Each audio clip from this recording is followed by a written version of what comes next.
தூய சக்தியான முதல்வர் ஜோசப் விஜய் தீய சக்தி வீட்டில் போய் ஆசீர்வாதம் வாங்கினார் அல்லவா? அதனாலதான் நமக்கு சந்தேகம் வருது, அதிமுக எல்லாம் வேஸ்ட்ன்றார், அதெல்லாம் வந்து டஸ்ட்பின். எம்ஜிஆர் எல்லாம் வந்து nothing comparing with Joseph Vijay. Joseph Vijay முதல்வர் அன்எத்திக்கல் கேம் ஒன்று விளையாடி இருக்காரு. அந்த அன்எத்திக்கல் கேம் என்ன தெரியுமா? கட்சியை உடைக்கிறது அன்எத்திக்கல் கேம். ஜோசப் விஜய் அவர்கள் ஏதாவது ஒரு தொகுதியில் நிப்பாட்டி அவரை எம்எல்ஏவாக தேர்ந்தெடுத்து ஆஸ்தான அமைச்சராக கூட வைத்துக் கொள்ளலாம். ஏனென்றால் ஜனநாயகத்தில் அப்படிப்பட்ட சாபக்கேடுகளுக்கு எல்லாம் வழி உண்டு. தமிழக முதல் ஜோசப் விஜய் ஜாதகத்தை எடுத்துக்கிட்டு சொன்னா எல்லாமே 100க்கு 100 நடக்கணும். அப்பதான் அறிவியல் நடந்தது. ஒண்ணு நடந்தா வந்து ஒத்துக்காது. இப்பவே அந்த ராடன் பண்ணிட்டு 150 தொகுதி வருவார்னு சொல்லிட்டு அவர் 108 தான் வந்து பாவம் தூய சக்தியா இருந்த அவரு தீய சக்தி வீட்டுக்குள்ளேயே போக வச்சுட்டாரு. இந்த ராடன் பண்ணிட்டு தூய சக்தி தீய சக்தியோட கை குலுக்கி விட்டது. இப்போது மக்களே புரிந்து கொள்ளட்டும், யார் தூய சக்தி யார் தீய சக்தி. இல்லை என்றால் தேர்தலுக்கு முன்பே இவங்களெல்லாம் கூட்டு வைத்திருந்தார்கள். மேல நம்பிக்கை போயிடுச்சு. இருந்தாலும் நாங்க வேற வழி இல்லை. எல்லாருமே அப்படித்தான் தான் கொண்ட கருத்துக்காக தான் சாவறோம். இப்போ ஒரு கட்சிக்கு ஒரு சின்ன ஒரு குறிப்பிட்ட சதவீதம் வந்துடுச்சுன்னா அந்த கட்சி தப்பு செஞ்சாலும் சரி ரைட் செஞ்சாலும் அந்த கட்சிக்கு உள்ள மாற மாட்டான். மாறிட்டான்னா மக்கள் பார்வையில் அப்ப இவ்வளவு நாள் நீ வந்து முட்டாளா இருந்தியான்னு கேட்டுருவோம். அவர் எப்படி உடைச்சாரோ அதே மாதிரி அவர் கட்சியை ஒருத்தர் உடைக்க போறாங்க. அது அதிமுக தான் உடைக்குமா, திமுக உடைக்குமா, இல்ல நாளைக்கு ஒரு புது கட்சி ஃபார்ம் ஆகி நம்ம விஜய் எப்படி புதுசா வந்து உடைச்சாரு அதை கூட ஒருத்தர் வந்து உடைக்கலாம் விஜய் கட்சி. இப்ப நான் படிச்சிருக்கேன், நான் சொல்ல வேண்டியது என் கடமை. யாராவது ஒருத்தராவது அந்த உண்மையை சொல்லணும் இல்ல, மக்களை விழிப்பாக்கணும் இல்ல. உங்கள் வாழ்க்கையில் விடை காண முடியாத கேள்விகளுக்கு விடை சொல்ல வருகிறார் the one and only hat-trick success astrologer in India, ஜோதிட சத்குருஜி மெஹரு. தன் சுய ஜாதகத்தின் மூலம் விழிப்புணர்வு பெற்ற ஒரு மறைபொருள் ஞானி. வணக்கம் என் உலகளாவிய ஜோதிட அன்பர்களே அன்பிகளே. என்னுடைய பக்தை சுனிதான்னு என்னுடைய வீடியோ காணொளி ஒன்று பார்த்துட்டு ரொம்ப வந்து இம்ப்ரெஸ் ஆகி அவங்க என்னை வந்து பார்த்தாங்க. நம்ம அருகில் அமர்ந்திருக்காங்க. நம்ம உலகளாவிய ஜோதிட அன்பர்களுக்கும் அன்பிகளுக்கும் அவங்க தான் இன்றைக்கி சில கேள்விகளை அவங்க கொண்டு வந்திருக்காங்க. அவங்களுக்கு ஜோதிடத்தில் நிறைய ஆர்வம் இருக்குது. இனிமேல் நம்மளுடைய சேனலில் வரக்கூடிய இல்வாழ்வா கொள்வாழ்வா அப்படின்னு அடுத்த பதிவு பேச போகிறோம். Marriage is for heaven or marriage is for hell. ஏன்னா இன்றைக்கி நிறைய மேரேஜஸ் ஹெல்லாக தான் இருக்கே தவிர ஹெவனாக இல்லை. But once upon a time there is a proverb, marriages are made in heaven, but today marriages are made in hell என்ற மாதிரி இருக்கு இல்லையா? அது சம்பந்தமாக கடந்த 2025 அக்டோபர்லேருந்து என்னிடத்தில் வந்த ஒரு 15 ஜாதகம். முறை தவறிய உறவுகள், முறை தவறிய உறவுகளில் இருக்கக்கூடிய காமம், இதெல்லாம் ஏன் ஏற்படுது அப்படின்னு சொல்லிட்டு அந்த நிகழ்ச்சிக்கு அவங்க தான் தொகுப்பாளினியாக வரப்போகிறாங்க. இது ஒரு ட்ரையல் ஷூட்டுமா, நீ பயப்படாதவா. எல்லாம் வந்து ஆரம்பத்தில் வந்து எல்லாருமே there is a proverb, life is full of errors and trials ன்னுவாங்க. ஆனால் but life is full of errors and trials தான் ஸ்டூப்பிடு.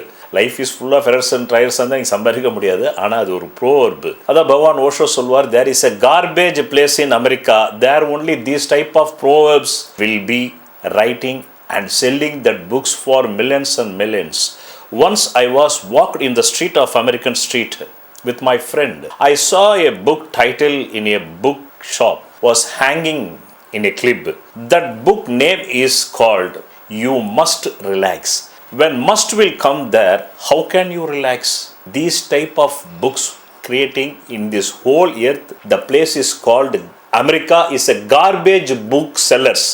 அவர் சொன்னதில் எந்த விதமான தவறும் இல்லை. அதே போல்தான் காதல் என்பது மேக்கிங் லவ்ன்றான் American. You can make sex, but how can you make love? Sex வந்து பர்ச்சேஸ் பண்ணலாம், உமனை பர்ச்சேஸ் பண்ணலாம், கால்களை பர்ச்சேஸ் பண்ணலாம். பட் லவ் எப்படி பர்ச்சேஸ் பண்ணுவீங்க? இந்த மாதிரி கார்பேஜ் புக்கு.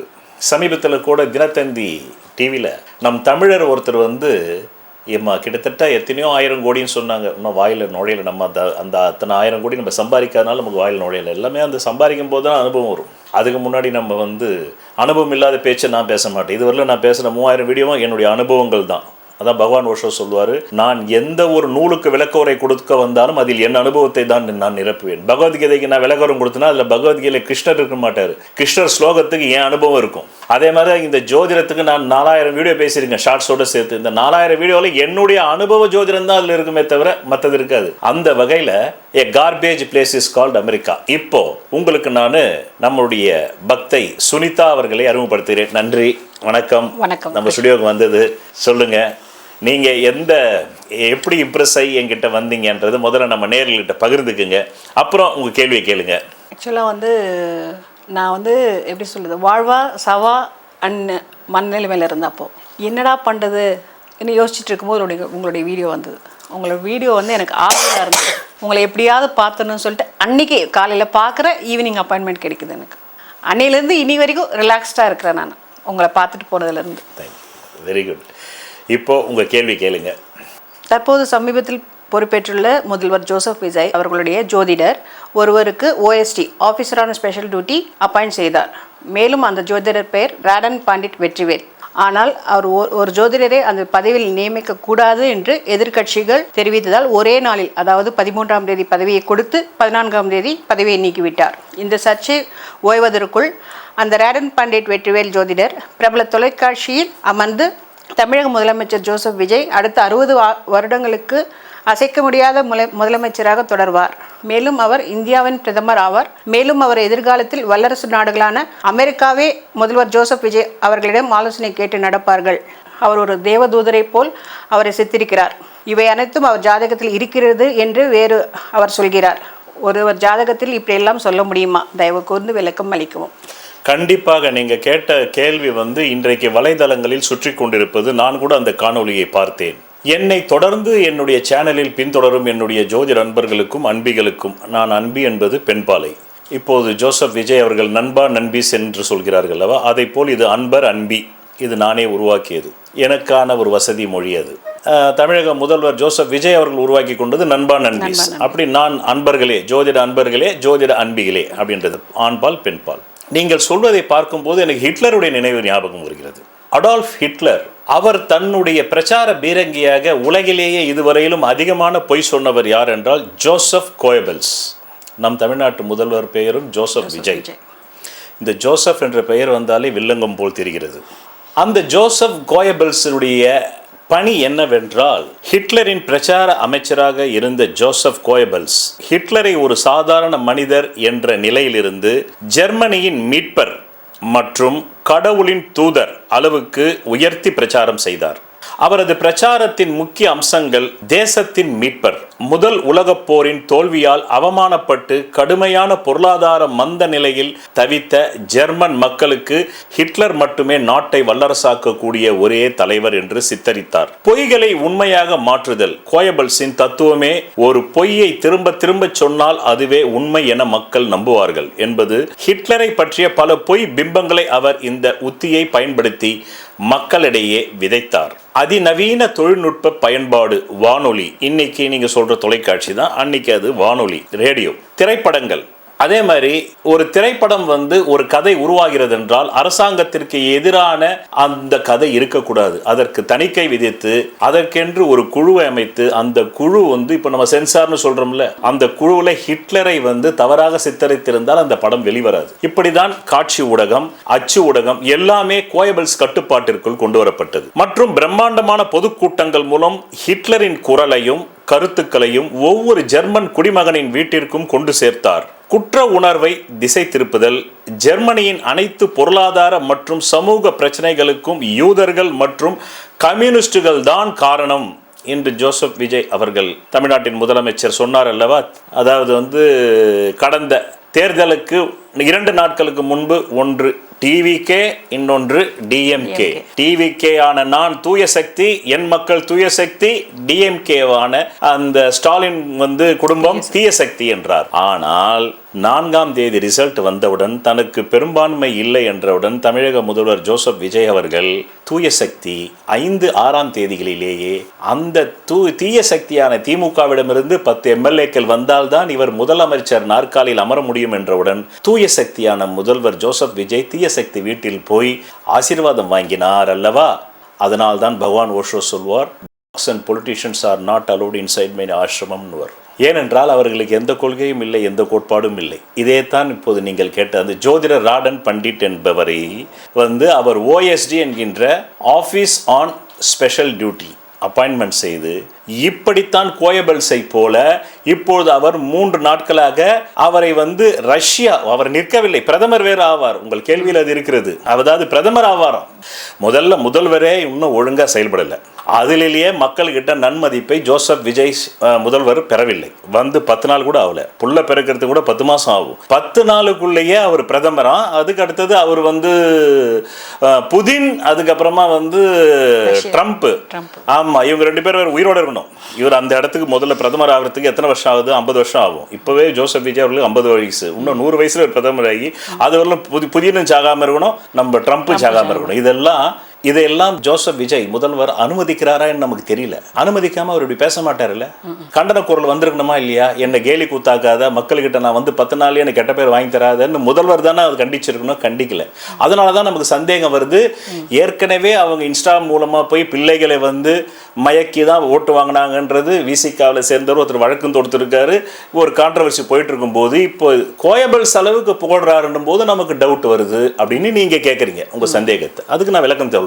சோ திரைப்படங்கள் மற்றும் பிரம்மாண்டமான பொதுக்கூட்டங்கள் மூலம் ஹிட்லரின் குரலையும் கருத்துக்களையும் ஒவ்வொரு ஜெர்மன் குடிமகனின் வீட்டிற்கும் கொண்டு சேர்த்தார். அப்படித்தான் இந்த ராடன் பண்டிட் ஜோசப் முதல்வர் விஜய் அவர்களுக்கு வேலை செய்வதாக படுகிறது என்பதுதான் உங்கள் கேள்வியின் சாராம்சம். மேலும் ஜெர்மன் குடிமகனின் வீட்டிற்கும் கொண்டு சேர்த்தார். குற்ற உணர்வை திசை திருப்புதல். ஜெர்மனியின் அனைத்து பொருளாதார மற்றும் சமூக பிரச்சனைகளுக்கும் யூதர்கள் மற்றும் கம்யூனிஸ்டுகள் தான் காரணம் என்று தீவிரமாக பொய் பிரச்சாரம் செய்து அந்த வெறுப்பரசியலை ஹிட்லரின் வளர்ச்சிக்கு சாதகமாக பயன்படுத்தினார். அப்படித்தானே ஜோசப் விஜய் முதல்வர் அவர்களும் தேர்தலுக்கு முன்னாடி அதிமுகலாம் வேஸ்ட்ன்ட்டார், அதெல்லாம் வந்து டஸ்ட்பின்ன்ட்டார். அவங்கெல்லாம் இதுவரையும் தமிழ்நாட்டில் ஒரு வருஷம் கூட ஆட்சி பண்ணாத கட்சி. எம்ஜிஆர்லாம் வந்து nothing comparing with Joseph Vijay அப்படின்ற மாதிரி தான். அதாவது ஒரு மிகப்பெரிய ஆங்கில பழமொழி ஒன்று உண்டு. அதாவது ஒரு மனிதனை வந்து நீங்கள் வசைப்பாடுவதை விட அவனை புறக்கணிப்பது அதிகம் காயப்படுத்தும். ஒரு மனிதனை வசைப்பாடுவதை விட புறக்கணிப்பது அதிகம் காயப்படுத்தும். அப்படித்தான் புறக்கணித்தார் அதிமுகவை.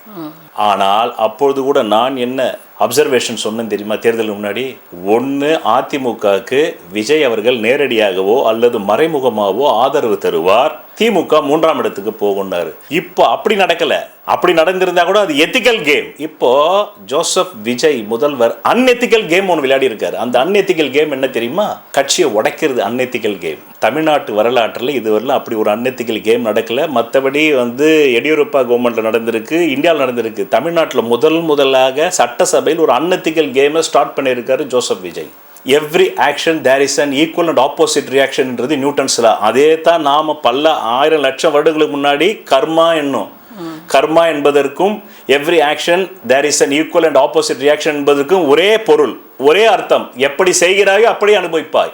இதே ஜோசப் விஜய் அவர்களுக்கு இதே இப்போ அதிமுக உடைச்சி 25 ML எடுத்துன்னு போறாருல, இவர் உயிரோடு இருக்கும் காலத்தில் இவர் இந்த பூமியை விட்டு மறைவதற்குள் அதே அன்எத்திக்கல் கேம் அவர் வாழ்க்கையில் நடக்கும். ஏன்னா இது நியூட்டன் லா. கர்மாவும் நியூட்டன் லா தான். நாம முன்னாடியே அதை வேற ஒரு பேர்ல வச்சிருந்தோம் கர்மான்னு.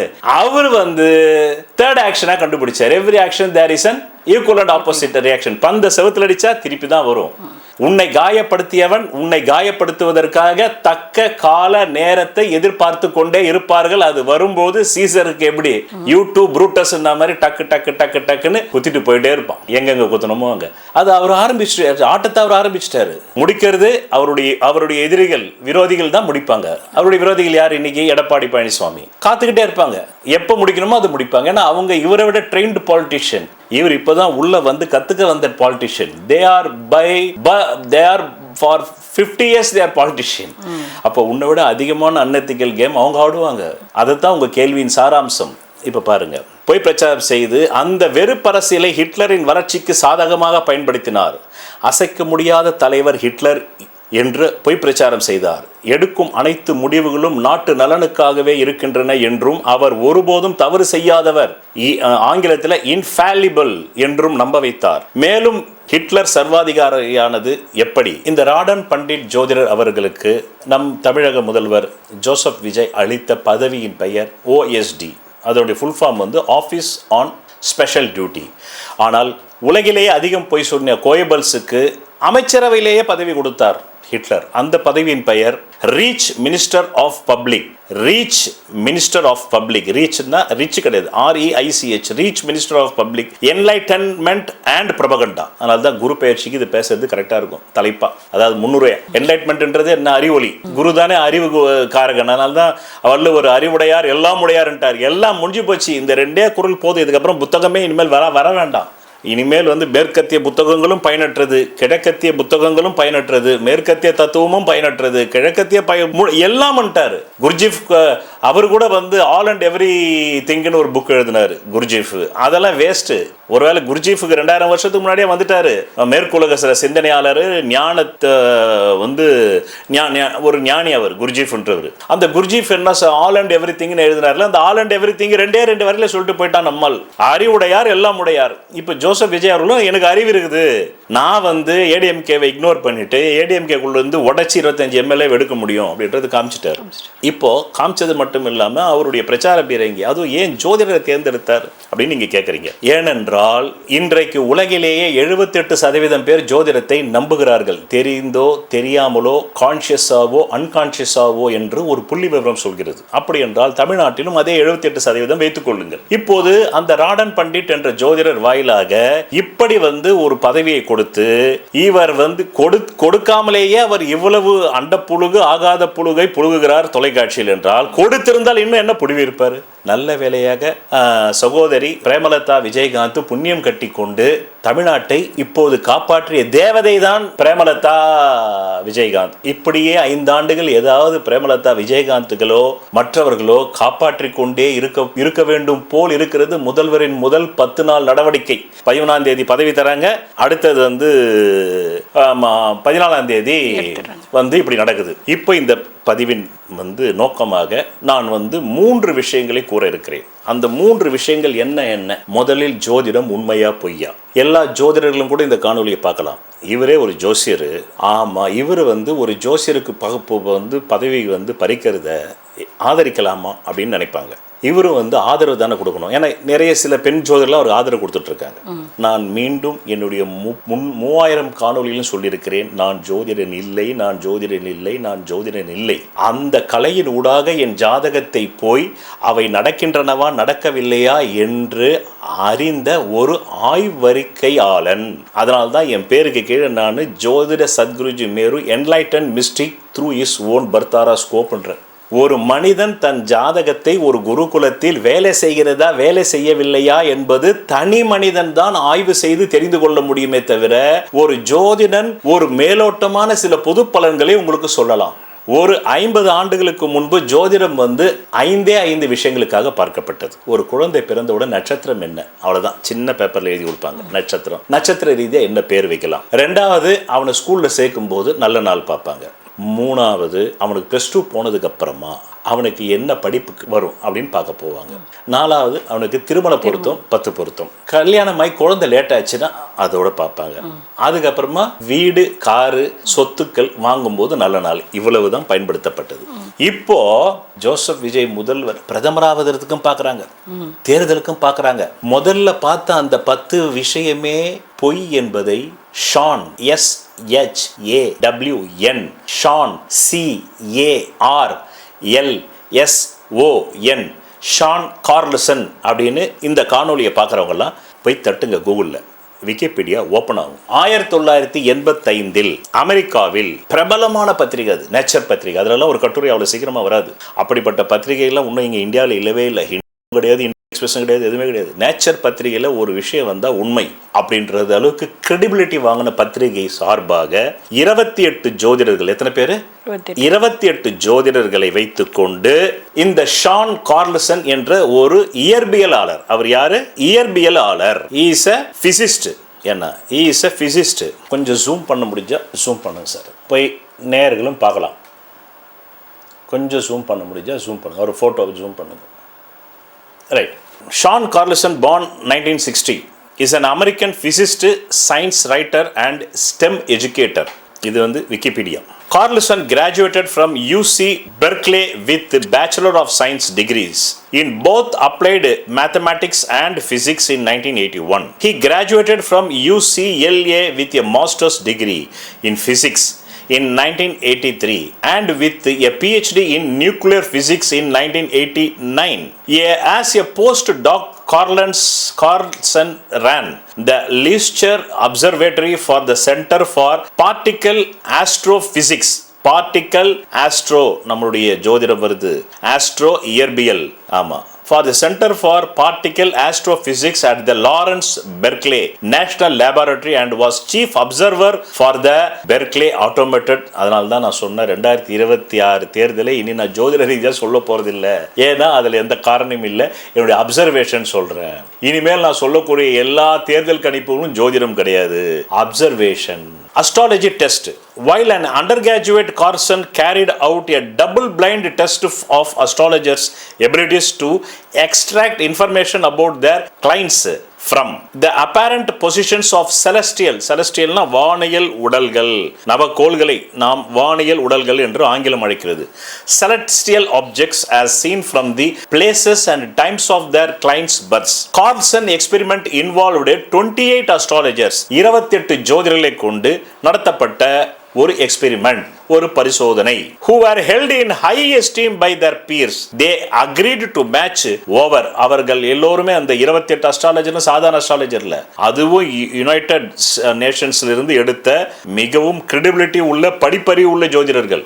they agreed to match over 100 natal charts of two psychological profiles that were generated by the California Psychological Inventory, CPI.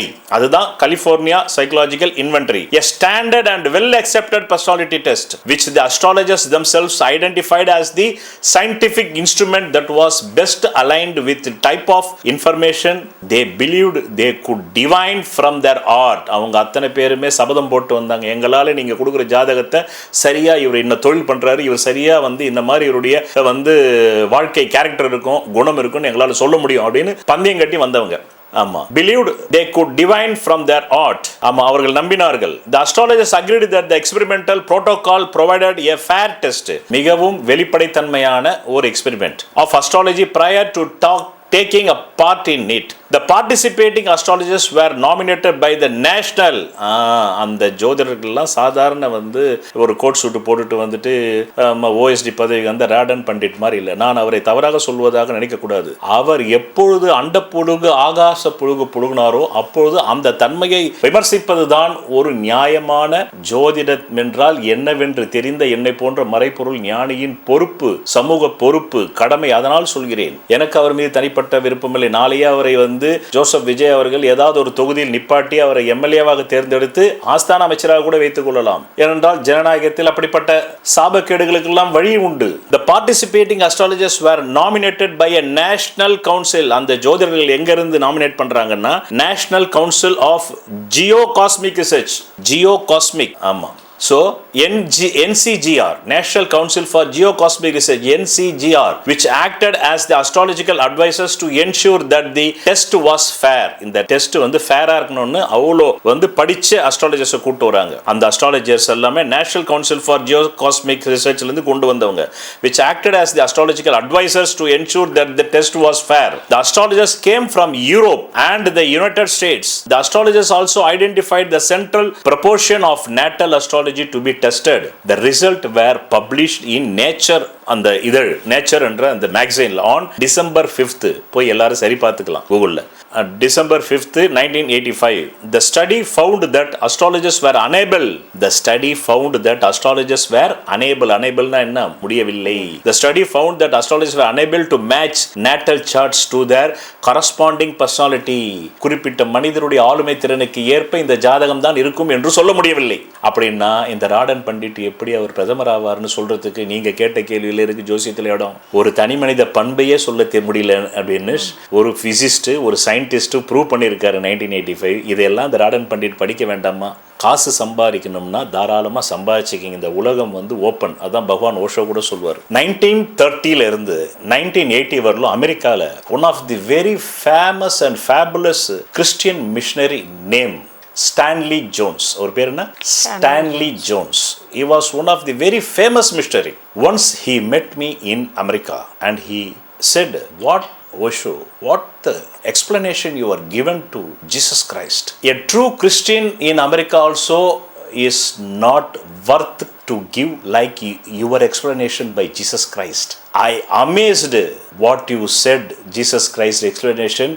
Here before in this earth, no one has say like that of explanation I heard from your mouth. For that I am giving thanks அப்படின்னு சொல்கிறாரு. இதை பகவான் ஓஷோ அந்த Stanley Jones இறந்து போன அப்புறமா எப்படி நான் என் பக்தியோட உட்காந்து பேசுகிற மாதிரி அவருடைய பக்தரோட பேசும்போது சொல்கிறாரு, but now I can tell the truth for you my disciples because now that poor Stanley Jones was not alive, he was died. When I came to this earth, someone has following Hinduism, someone has following Christianity, someone has following Islamic religion, someone has following Parsi, someone has following Buddhist, and I am an enlightenment mystic came to this earth, and I also want to do my business, and I am having all the rights to do it. For that only I had given a very good sermon, one extraordinary sermon before me. No one can give with Jesus. Now that poor guy Stanley Jones was died. So now I am saying the truth. That sermon why I have given means I have to catch some Christian people for my business. I have to catch some Hindus. For that I have given explanation for Bhagavad Gita. I have to catch some Mohammedans. For that I had given the explanation, a great explanation in Quran. I have to catch some Buddhist. I had given a great explanation from Dhammapada written by Buddha. Now all that are rubbish. Wipe out it. Now start from first. அதால இதுவரையிலும் நான் சொன்ன ஜோதிடம் எல்லாமே rubbish. நான் ரப்பிஷ்ன்னு சொல்லிட்டு தான் சொல்லியிருக்கிறேன் ஒவ்வொரு பதிவிலும். இப்போ மீண்டும் சொல்கிறேன் அதெல்லாம் ரப்பிஷ், அதெல்லாம் உண்மை இல்லை. இனிமேல் என்னை பின்தொடரும் ஜோதிட பக்தர்கள் புதிதாக ஆரம்பியுங்கள், இப்போது நான் சொல்வதிலிருந்து ஆரம்பியுங்கள் என்று என் ஜோதிட பக்தர்களுக்கும் நான் சொல்லிக் கொள்கிறேன் என் பக்தியின் மூலமாக. வாங்க, ஏன்னா அதெல்லாம் நான் கொஞ்சம் பேரை பிடிக்கணும். அதுக்காக தான் இந்த ராசி பலன் சொல்கிறதுலாம் எதுக்குன்னாக்கா நான் என் வியாபாரத்தை செய்ய வேண்டும். என்கிட்ட ஒரு உண்மையான ஜோதிடம் என்பது இருக்கிறது. அந்த உண்மையான ஜோதிடத்துக்கு எனக்கு சில நுகர்வோர்கள் தேவை. அந்த நுகர்வோர்களுக்காகத்தான் ராசி பலன் சொல்லிக் கொண்டிருக்கிறேன். இப்போதும் உட்கார்ந்து கொண்டு குரு பேச்சு சொல்லிக் கொண்டிருக்கிறேன். கடந்த 10 வருடங்களாக பணவரவு நாட்களை தந்து கொண்டிருக்கிறேன். அந்த பணவரவு நாட்களில் 10 லட்சம் வந்ததாக ஒரு முகமதியர் சொல்லியிருக்கிறார், 15 லட்சம் வந்ததாக ஒரு கிறிஸ்துவர் சொல்லியிருக்கிறார், 5 லட்சம் வந்ததாக ஒரு இந்து சொல்லியிருக்கிறார், ஒரு பௌத்தர் சொல்லியிருக்கிறார், பார்சி சொல்லியிருக்கிறார். இது எல்லாம் என்னுடைய ஜோதிடத்தில் இருக்கக்கூடிய அடியாழ உண்மைகளை சொல்வதற்கு எனக்கு நுகர்வோர்கள் தேவை, என் மக்கள் தேவை. அவர்களை பிடிப்பதற்காகத்தான் சொல்லிக் கொண்டிருக்கிறேன். ஒரு கட்டத்தில் அவர்கள் எல்லாம் நான் பிடித்து விட்டால் ராசி பலனே சொல்ல மாட்டேன். அப்பொழுது உண்மையான ஜோதிடம் ஆரம்பமாகும். அதற்கு முன்பு சொன்ன ஜோதிடத்தை எல்லாம் நீங்கள் ஸ்லேட்டில் அழித்துவிட்டு புதிதாக கற்க வேண்டும். அந்த புதிதாக கற்பதற்கான அடித்தளம் தான் இந்த குரு பேச்சில் உங்கள் வாயிலாக வந்த கேள்விக்கு இப்போது நான் தந்து கொண்டிருக்கும் விளக்கம். So the results were published in Nature on December 5, 1985. The study found that astrologers were unable to match natal charts to their corresponding personality tests better than chance. Moreover, astrologers were no more likely to be correct. Even then they had high confidence. நல்லா சொல்றான் பாருங்க, மீண்டும் படிக்கிறேன். இது nature இதழில் 1985 December 5 பதிவிடப்பட்டது. அந்த study found that astrologers were unable to match natal charts to their corresponding personality. குறிப்பிட்ட ஜாதகம், குறிப்பிட்ட பர்சனாலிட்டி, குறிப்பிட்ட விதமான தொழில்துறையில் இருப்பார் என்று சொல்ல முடியவில்லை. அப்படி இருக்கும்போது விஜய் எப்படி போய் புதினுக்கு அட்வைஸ் சொல்லுவாரு? விஜய் எப்படி போய் ஜோசப் விஜய் முதல்வர் எப்படி போய் அமெரிக்காவுக்கு சொல்லுவாரு? இது எவ்வளவு பெரிய புருடா. இதையும் உட்காந்துக்கிட்டு யூடியூப்பில் 1 லட்சம் பேர் கேட்குறான்டான்னா அவர்கள் படித்தவர்களா படிக்காதவர்களா? இந்த ஷான் கார்லெட்ஸனை போய் கூட பார்க்குற அளவுக்கு. அதனால தான் எப்போவுமே கேள்வி ஞானம் வேணும். நான் ஜோதிடம் கற்றுக்கொள்ளும் போது என் குருநாதர் சொல்லுவார், நீங்கள் கேட்குற கேள்வியில் தான் எனக்கு விடையே வருதுன்னு வரும். எந்த கேள்விக்கு விடை கண்டுபிடிக்க முடியாதோ அதுதான் சரியான கேள்வின்னு ஒரு பகவான் ஓஷோ. ஒரு முறை பகவான் ஓஷோ இந்தியாவில் இருக்கக்கூடிய சாகர் பல்கலைக்கழகத்தில் தத்துவம் படிக்கும் மாணவனாக இருக்கிறார். எப்பவுமே பிரைட் ஸ்டூடெண்ட்ஸ் மேலே வாத்தியார்களுக்கு ஒரு பெரிய அன்பு இருக்கும், ஒரு பிரேமை இருக்கும், காதல் இருக்கும், லவ் இருக்கும். அப்போ அவர் சொல்கிறாரு, இவருடைய ப்ரொஃபஸர் ஒருத்தர், தத்துவ ப்ரொஃபஸர், அவர் சப்மிஷன் தான் பாக்கி. அந்த சப்மிஷன் நல்ல நாள் பார்த்துட்டு இருப்பார்னு நினைக்கிறேன். அவர் நாளைக்கு பண்ணலாமா, நாளன்னைக்கு பண்ணலாமா யூனிவர்சிட்டியில். அதுக்கு முன்னாடி பிரைட் ஸ்டூடெண்ட் ஆச்சே என்ன மாதிரி. நான் எப்படியும் எங்கள் ஜோதிட குருநாதர் கேள்வி கேட்பேன், அப்படி கேள்வி கேட்குற ஆள் இவரை கூப்பிட்டுருக்காரு. எப்பா, அவர் உயர் பெயர் ரஜினீஷ், அதைத்தான் நான் என் பையனுக்கு வச்சுருக்கேன் ரஜினீஷ் அப்படின்னு. அந்த ரஜினீஷ் வேறு, என் பையன் ரஜினீஷ் வேறு. RAJHINISH என் பையன், அவர் RAJNWSH. உடனே கூப்பிட்டாரு. அதுவும் ஒரு பெரிய மிஸ்டிக்ஸாக தான். அதுவும் அது பாருங்கள், என் பையனுக்கு கடகத்தில் குரு உச்சம், பகவான் ஓஷோவுக்கு குரு உச்சம். எனக்கு இது வரலும் உதவி பண்ண எல்லாருக்குமே நடிகை சீதாம்மா இந்த ஆஃபீஸை திறந்து வச்சாங்க. அந்த அம்மா கடகத்தில் குரு உச்சம். ஓஷோவுக்கு கடகத்தில் குரு உச்சம். சவுகார் ஜானகி தான் என்னுடைய பேட்டன் ரைஸ் ப்ராடக்ட்டுக்கு ஃப்ரீயாக வந்து மாடலிங் பண்ணாங்க. வெளியில் 10 லட்சம் வாங்குறாங்க. நான் சொன்னேன் அவங்க பையனு கேன்சர் குணமானதுனால, நடிகை சவுகார் ஜானகி அம்மாவுடைய பையனு கேன்சர் குணமானது ஃப்ரீயாக வந்து பண்ணி கொடுத்தாங்க 10 லட்சம் வாங்காம. அந்த அம்மா வந்து 1931 டிசம்பர் 12, ஓஷோ வந்து 1931 டிசம்பர் 11, 2 பேருக்குள்ளேயும் ஒரு நாள் தான் வித்தியாசம். அப்போ பாருங்க, அந்த ஓஷோவுடைய ஆத்மா அப்பப்போ என் மேலே இறங்குது. அதனால தான் சில விஷயங்கள் நான் பேசுறது இல்லை, ஓஷோவே பேசிட்டு போவார். நான் ஜீசஸை பற்றி பேசினா ஜீசஸே வந்து பேசிட்டு போகிறார். அதனால தான் என்னுடைய அன்பர்கள் கேட்பாங்க, நீ யாரை பற்றி பேசாலும் அப்படியே மாறிடுறீங்கன்னு வரும். சாக்ரட்டிஸை பற்றி பேசினா சாக்ரட்டிஸ் வருவாங்க. அதனால தான் என் மேலே ஸ்பிரிட்ஸ் இறங்கும். அப்படி இறங்கி தான் நான் எலெக்ஷன் ரிசல்ட் 11, 14, 16 லைவ்ல அடித்தேன். அப்போ அந்த ப்ரொஃபஸர் கூப்பிடுறாரு, டே ரஜினிஷ் வா, நான் எல்லாத்தையும் முடிச்சிட்டேன், அத்வைதம் ஆதிசங்கருடைய கோட்பாட்டின் மீது PhD வாங்க போகிறேன். அப்போ இவர் கேட்குறாரு, இவர் சொல்கிறாரு, சரி அத்வைத கோட்பாட்டின் மூல கருத்து என்ன அப்படின்னு கேட்குறாரு ஓஷோ. அப்போ அவர் சொல்கிறாரு, இந்த உலகம் பூரணம். ஆதிசங்கர் சொன்னது இந்த உலகம் பூரணம். அந்த தத்துவமே வந்து தப்பாச்சேன்றார் ஓஷோ. என்னடா குண்டை போடுற, நான் எல்லாத்தையும் முடிச்சிட்டேன் தீசிஸு, நாளைக்கு ஒப்படைக்க போகிறேன், இதுக்கு 5 வருஷம் ஆச்சு எனக்கு. சார், அத்வைதத்தின் கோட்பாடின்படி ஆதிசங்கரர் வந்து இந்த உலகம் பூரணம்னா ஃபுல்லுன்னு சொல்லிட்டாரு. பூரணம்னா கம்ப்ளீட், இனிமேல் அதில் சரி செய்ய வேண்டியது எதுவுமே இல்லை, எல்லாம் உள்ளடக்கியது. அப்படி என்றால் வளர்ச்சி எப்படி இருக்குன்னு கேட்குறாரு. 1 லிட்டர் பாட்டில் தண்ணியில் 1 லிட்டர் ஊற்றிட்டிங்கன்னா மேலே ஊற்ற முடியுமா? அப்போ இந்த உலகம் பூரணம்னா அப்போ இனிமேல் இன்வென்ஷன்ஸே வராது, இனிமேல் சயின்டிஸ்டே உருவாக முடியாது, இனிமேல் புது தத்துவமே வராது, இனிமேல் புது கொள்கையே வராது அரசியல்ல. அதனால் அது எப்படி பூர்ணமாகணும்னு, அட சண்டாலா உன்னை கூப்பிட்டது தப்புடா போடான்னு சொல்லிட்டு எல்லா பேப்பரையும் தூக்கி கீழ் போட்டாரு. இந்த விஷயம் தெரியாமலேயே நான் இதே கேள்வி அங்கே கேட்டால் நான் என்ன பண்ணுவேன்? நான் தீசிஸ் பண்ண போகும்போது இந்த PhDயில் இந்த கேள்வி கேட்டால் பதில் சொல்ல தெரியாதாடா, உண்மை தானடா நீ சொல்கிறது சண்டாலா, அதனால தான்டா உன்னை பார்த்த உலகமே பயப்பட போதுற எதிர்காலத்தினார். கடைசியில் உலகமே அவரை பார்த்து பயந்தது. அவர் பைபிளில் கொஸ்டின்ஸ் வச்சாரு, குரானில் கொஸ்டின்ஸ் வச்சாரு, கிறிஸ்துவர்களால் சொல்ல முடியல, இஸ்லாமியர்களால் சொல்ல முடியல. அதனால அவர் மேலே வந்து பாஞ்சாங்க. அப்போ அவர் சொன்னார், go and change your Bible, go and change your Gita, Bhagavad Gita, go and change your Quran. Why are you afraid of me? Why are you pouring stones on me? You go and change Bible. That is your fault, not is my fault. அப்போ அத்வைதத்தில் ஆதிசங்கரர் வந்து பூரணம்னு சொல்லிட்டாரு. பூரணம்னா எப்படி வளரும்?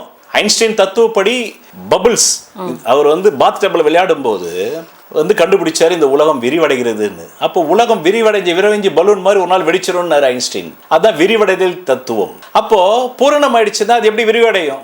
அப்போ இனிமேல் எதுவுமே கண்டுபிடிக்க வேண்டாம். அதான் பகவான் ஓஷோ சொல்றார், பைபிளில் மருந்து மாத்திரைகளை பற்றி எதுவுமே சொல்லவில்லை, இன்ஜெக்ஷனை பற்றி எதுவுமே சொல்லவில்லை. அதனால் பைபிளை நாம் எப்படி முழுமையான நூல் என்று நம்ப முடியும்? அவ்வளவுமே எந்த மத நூல்களிலும் வந்து எதிர்காலத்தில் ஊசி வரும் என்று சொல்லவில்லை, அறுவை சிகிச்சைகள் வரும் என்று சொல்லவில்லை.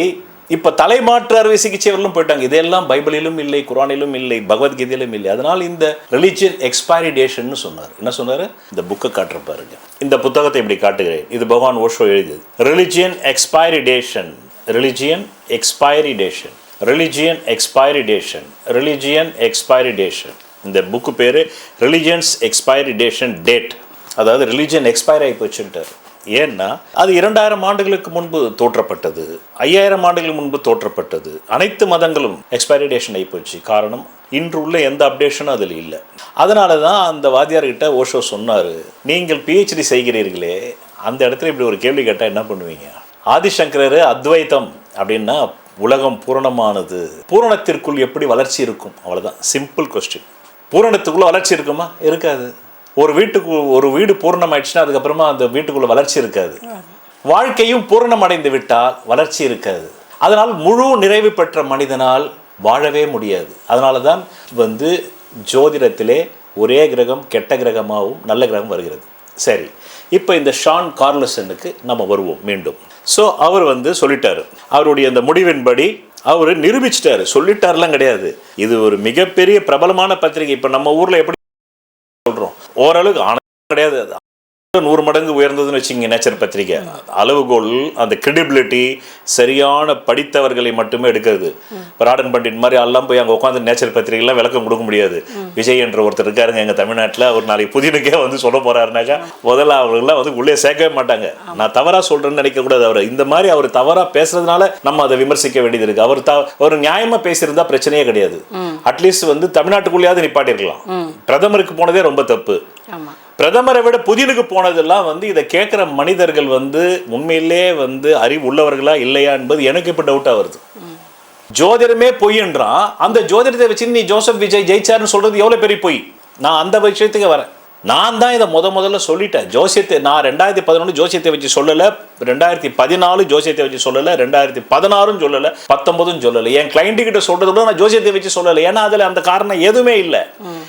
என்னை நான் அறிந்ததால், என்னுடைய தீர்க்க தரிசனத்தால் சொல்லிக் கொண்டிருக்கிறேன், என்னுடைய அப்சர்வேஷனால் சொல்லிக் கொண்டிருக்கிறேன், என் மதியுகத்தால் சொல்லிக் கொண்டிருக்கிறேனே தவிர அங்கு அந்த மாதிரி எந்த கணக்கும் இல்லை. ராசி பலன்ல கூட கிடையாது. அதைத்தான் இன்னைக்கு உடைச்சி பேசணும்னு உடைச்சி பேசுறேன். ஏன்னா இது குரு பயிற்சிக்கான அறிவொளி. நீங்க கேட்ட கேள்வியிலையும் அது இருக்கு. அதனால அது சொல்ல வேண்டியது இந்நேரம். ஸோ இறுதியாக இப்படி தான் முடிக்கிறார். The results were published in Nature on December 5, 1985. யாருக்காவது டவுட் இருந்தால் அதை போய் பார்த்துக்கலாம் விக்கிபீடியாவில். 1985, the study found that astrologers were unable to match natal charts to their corresponding personality test better than chance. Moreover, astrologers were no more likely to be correct even when they had high confidence that they had made a match correctly. Carlson concluded that the result clearly refutes the astrological hypothesis. அந்த ஜோதிட பலன் என்ற அந்த கருத்துருவாக்கம் refuse முடிஞ்சு போச்சு. அது பலிக்கவில்லை. கால்சன் left academia in 1994 and founded the Society of Amateur Scientists. He contributed to the column Science on Society on the Humanist from 1990-1992, the Amateur Scientist in Scientific American from 1995 to 2001, and the Citizen Scientist of Make Magazine 2005-2007. In 2010, he launched the LabRat Science Education Program, an organization that organizes activities for and encouraging amateur scientists. He currently serves Executive Director of the organization. முடிஞ்சிடுச்சு. இப்போ இதுக்கான தமிழ் விளக்கம் கொடுக்கணுமில்ல. நம்ம என்னங்க sir நீங்கள் என்னமோ வெள்ளக்கார மாதிரி கோட் சூட்லாம் போட்டணுன்ட்டு நீங்கள் கமெண்ட் வரும். கோட் சூட்லாம் போட்டால் ஓகே, ஆனாலும் இவ்வளோ நாள் ஒழுங்காக தமிழில் பேசியிருந்தீங்கன்னா அது ஆங்கிலத்தில் இருக்குது. விக்கிபீடியாவில் போய் டிரான்ஸ்லேட் பண்ணாலும் தமிழ் ஆக மாட்டேங்குது. நான் என்ன பண்ண முடியும்? இப்போ தமிழ்லையும் சொல்கிறேன். நான் டிரான்ஸ்லேட் பண்ணி அதை வச்சுருக்கேன். நான் அதை உங்களுக்கு தமிழில் சொல்கிறேன். ஜோதிடம் வெஸ் அறிவியல் என்ற மோதல் உண்மையில் 2 வெவ்வேறு அணுகுமுறைகள் மோதுவது போல இருக்கும். ஒன்று அர்த்தம் சின்னங்கள், மீனிங் அண்ட் சிம்பாலிசம். மற்றொன்று அளவீடு, சோதனை, மெஷரிங் அண்ட் டெஸ்டிங். இதை தெளிவாக பார்க்க வரலாறு முறை ஆதாரங்கள் முடிவு என்ற கட்டமைப்பில் பார்க்கலாம். வரலாறு ஒரே வேர் பின்னர் பிரிவு. பழங்காலத்தில் வானியல், அஸ்ட்ரானமி மற்றும் ஜோதிடம் அஸ்ட்ராலஜி ஒன்றாக இருந்தது. மெசபோட்டோமியா கிரக கண்காணிப்பு முன்னறிவிப்பு கிளாடியஸ் தாலமி எழுதிய டெட்ரா பி ப்ளோஸ் ஜோதிடத்தை முறையாக அமைத்தது. ஆனால் 16-17ஆம் நூற்றாண்டில் கலீலி, ஐசக் நியூட்டன் இவர்கள் மூலம் அறிவியல் முறை சயின்டிபிக் மெத்தட் வளர்ந்தபோது வானியல் அறிவியல், ஜோதிடம், நம்பிக்கை, பாரம்பரியம் என்று பிரிந்தது. அறிவியல் முறை வெஸ் ஜோதிட முறை. அறிவியல் சயின்ஸ், ஹைப்போதிசிஸ் கணிப்பு, எக்ஸ்பெரிமெண்ட் சோதனை, ரிப்பீட்டபிலிட்டி மீண்டும் ஒன்று நடக்கணும். அதாவது இந்த ஷான் கார்லசன்ஸ்ல மீண்டும் அது சரியாக வரணும். ஒரு ஜாதகத்தை எடுத்துக்கிட்டு இப்போ தமிழக முதல் ஜோசப் விஜய் ஜாதகத்தை எடுத்துக்கிட்டு சொன்னா எல்லாமே 100க்கு 100 நடக்கணும். அப்பதான் அறிவியல் நடந்துக்கும். ஒன்று நடந்தா ஒத்துக்காது. இப்பவே அந்த ராடன் பண்ணிட்டு 150 தொகுதி வருவார்னு சொல்லிட்டு அவர் 108 தான் பாவம். அதுக்காக போய் அவர் தூய சக்தியா இருந்த அவர் தீய சக்தி வீட்டுக்குள்ளேயே போக வச்சுட்டாரு இந்த ராடன் பண்ணிட்டு. அவர் 150 தான் சொன்னார் வெளியில், இன்னும் கூட ஆதாரம் இருக்குது. ஆனால் ஏன் 108 வந்தார்? இதுக்கு ராடன் பண்டிட்னுடைய அந்த விளக்கு என்ன? ஆனால் நான் 2011 200 தொகுதி ஜெயிக்கும்னு சொன்னால் என் வாக்குபலம் 3 தொகுதி எக்ஸ்ட்ரா கொடுத்துடுச்சு ஜெயலலிதா அம்மாவுக்கு. அதையும் நான் ஜோதிட ரீதியாக சொல்ல என் மேலே ஸ்பிரிட்ஸ் இறங்கி சொல்லிச்சின்னு சொல்கிறேன். அது இன்னொன்று அறிவியல் ரீதியாக கேட்டால் அது எனக்கு தெரியாது, ஹேப்பன்ஸ். ஆனால் ஜோதிடம் ஹேப்பன்ஸ்ன்னு சொல்லிட்டு ஆப்ரேஷன் தியேட்டரில் போய் அப்படியே கர்த்தரே ஏதாவது ஒரு ஹேப்பன்ஸ் செய்யுங்கள், இவரை காப்பாற்றுகிறேன் அப்படின்னு கத்தியை வச்சாக்கா அவர் சாகிறதுக்கு வாய்ப்புண்டு, பிழைக்கிறதுக்கு வாய்ப்புண்டு. கத்தியை இங்கே வச்சுக்கிட்டு முருகனே இவரை காப்பாற்றும், இயேசுவே இவரை காப்பாற்றும், அல்லாவே இவரை காப்பாற்றும்னு ஒரு டாக்டர் போனால் ஒரு இஸ்லாமியனும் தான் உடம்பு கொடுக்க மாட்டார், ஒரு கிறிஸ்துவரும் தான் உடம்பை கொடுக்க மாட்டார், ஒரு இந்துவும் கொடுக்க மாட்டார். அதனால தான் ஜோதிடம் இதை கிடையாதுன்னு சொல்லிடுச்சு, அறிவியல் இல்லைன்னு சொல்லிடுச்சு. நான் இதை முதல் காணொலியிலிருந்து அறிவியல் இல்லைன்னு சொல்கிறேன். ஆனால் யாரும் கேட்க மாட்டான். அதான் ஓஷோ சொல்லுவார், மனிதர்கள் தாங்கள் விரும்புவதே கேட்கிறார்கள். ராசி பலனில் கூட இந்த மாதம் ராசி பலன் போட்டிருக்கேன், போய் பாருங்க, அது ஒரு டிஸ்க்ளைமர் போட்டிருக்கேன். அதையும் விளம்பரம்னு கமெண்ட் போடுவான். அவன் விரும்புறது தான் அவன் பார்ப்பான். அது பொய்யா இருந்தால் கூட பரவாயில்ல. முதல்வர் ஜோசப் விஜய் புதினுக்கு அப்படியே சொல்லுவார், எனக்கு பிடிச்சிருக்கு, நான் அவர் ரசிகர், நான் நம்புறேன். அதே மாதிரி ராசி பலன் நம்புறேன். நடக்கலனாலும் பரவாயில்ல நம்புறேன், நடந்தாலும் நம்புறேன். அப்படி ஒரு டாக்டர் சொல்ல முடியுமா நான் அறுவை சிகிச்சை பண்றேங்க, நீங்க பொழைச்சாலும் பொழைக்கலாம், செத்து போனாலும் செத்து போலாம் அப்படின்னு அறிவியல் சொல்ல முடியாது. சொன்னா உங்களெல்லாம் கொண்டுடும். அதனாலதான் அறிவியல் இது ஜோதிடம் அறிவியல் இல்லைன்னு சொன்னது நல்லது. நான் அதை முன்னாடியே சொன்னேன், இந்த ஷார்ல் கான்சன் படிக்காம முன்னாடியே சொன்னேன். இப்ப படிச்சுட்டும் சொல்றேன். இப்ப வரான் பாருங்க. வானியல், அறிவியல், ஜோதிடம், நம்பிக்கை. அறிவியல் முறை வெஸ் ஜோதிட முறை. அறிவியல் சயின்ஸ், ஹைப்போதிசிஸ், கணிப்பு, எக்ஸ்பெரிமெண்ட், ரிப்பீட்டபிலிட்டி. அறிவியல் முதல்ல ஒரு ஹைப்போதிசிஸை கிரியேட் பண்ணி அதில் பரிசோதனை செஞ்சு மீண்டும் மீண்டும் ஒரே முடிவுகள் வரும்போது தான் அதை மருந்தாகவோ அல்ல அதை வான ஊர்தியாகவோ அல்லது அதை ஒரு ஏவுகணையாகவோ தயாரிக்க முடியும். ஃபால்சிஃபையபிலிட்டி, தவறாக நிரூபிக்க முடியும். எதை? ஜோதிடத்தை. ஜோதிடம், அஸ்ட்ராலஜி எதன் அடிப்படையில் வேலை செய்யுது? இப்போ அங்கே வர முக்கியமாக சின்னங்கள், சிம்பிள்ஸ். இப்போ சில பேர் இப்படின்னு காட்டுறாங்க, என்ன இப்படின்னு காட்டினா என்ன? ஹார்ட். ஹார்ட் அப்படின்னா நாம புரிஞ்சுக்கணும். இப்படின்னு காட்டினாக்கா ஹார்ட். ஆமா, இப்படின்னு காட்டினா ஹார்ட், இப்படின்னு காட்டினா ஹார்ட். இதயம், அன்பு, லவ். உன் மீது எனக்கு லவ் இருக்கு. எல்லா நடிகர்களும் இப்படி காட்டு போறாங்க, எல்லா நடிகர்களும் இப்படி காட்டு போறாங்க, லவர்ஸும் காட்டிக்கிறாங்க. இதன் அடிப்படையில் உருவாக்கப்பட்டது ஜோதிடம். சிம்பிள்ஸ். மொழியும் அப்படிதான் உருவாக்கப்பட்டது. ஆதியில் மொழியும் அப்படி தான் உருவாக்கப்பட்டது. அதையும் படிக்கிறேன். ஸோ ரிப்பீட்டபிலிட்டி, மீண்டும் மீண்டும் ஒரே முடிவு வர வேண்டும் அறிவியலில். ஜோதிடம், அஸ்ட்ராலஜி சின்னங்கள், அனுபவ அடிப்படை. அதான மூல சித்தர்களே சொல்லியிருக்காங்க. உன் அனுபவத்தில் நீ பார்த்த ஜாதகங்களில் உனக்கு என்ன விதமான பாயிண்ட் கிடைக்குதோ, என்ன விதமான வேலை செய்யுதுன்னு நீ 100 பேரில் ஒரு 50 பேருக்கு பார்த்துருக்கியோ, 60 பேருக்கு பார்த்துருக்கியோ, அதுதான் பலிக்கும். அதுதான் இங்கே சொல்கிறோம். ஸோ ஜோதிடம், அஸ்ட்ராலஜி சின்னங்கள், சிம்பிள்ஸ். சூரியன் இதுக்கு சிம்பிள், சந்திரன் இதுக்கு சிம்பிள். சூரியன் தந்தைக்கு சிம்பிள், சந்திரன் தாய்க்கு சிம்பிள், மேலும் சந்திரன் பெண்பாலுக்கு சிம்பிள், சூரியன் ஆண்பாலுக்கு சிம்பிள். பிறகு செவ்வாய் சகோதரனுக்கு சிம்பிள், புதன் தாய் மாமனுக்கு சிம்பிள், குரு அறிவுக்கு சிம்பிள், குருமார்களுக்கு சிம்பிள். அதனால இந்த குரு பேச்சுக்கு இது பேசுறது சாலச்சிறது. நீங்கள் நல்ல கேள்வி கேட்டீங்க, ஞானாந்தமான கேள்வி. ஒரு நல்ல சோலா இருப்பீங்க நீங்க.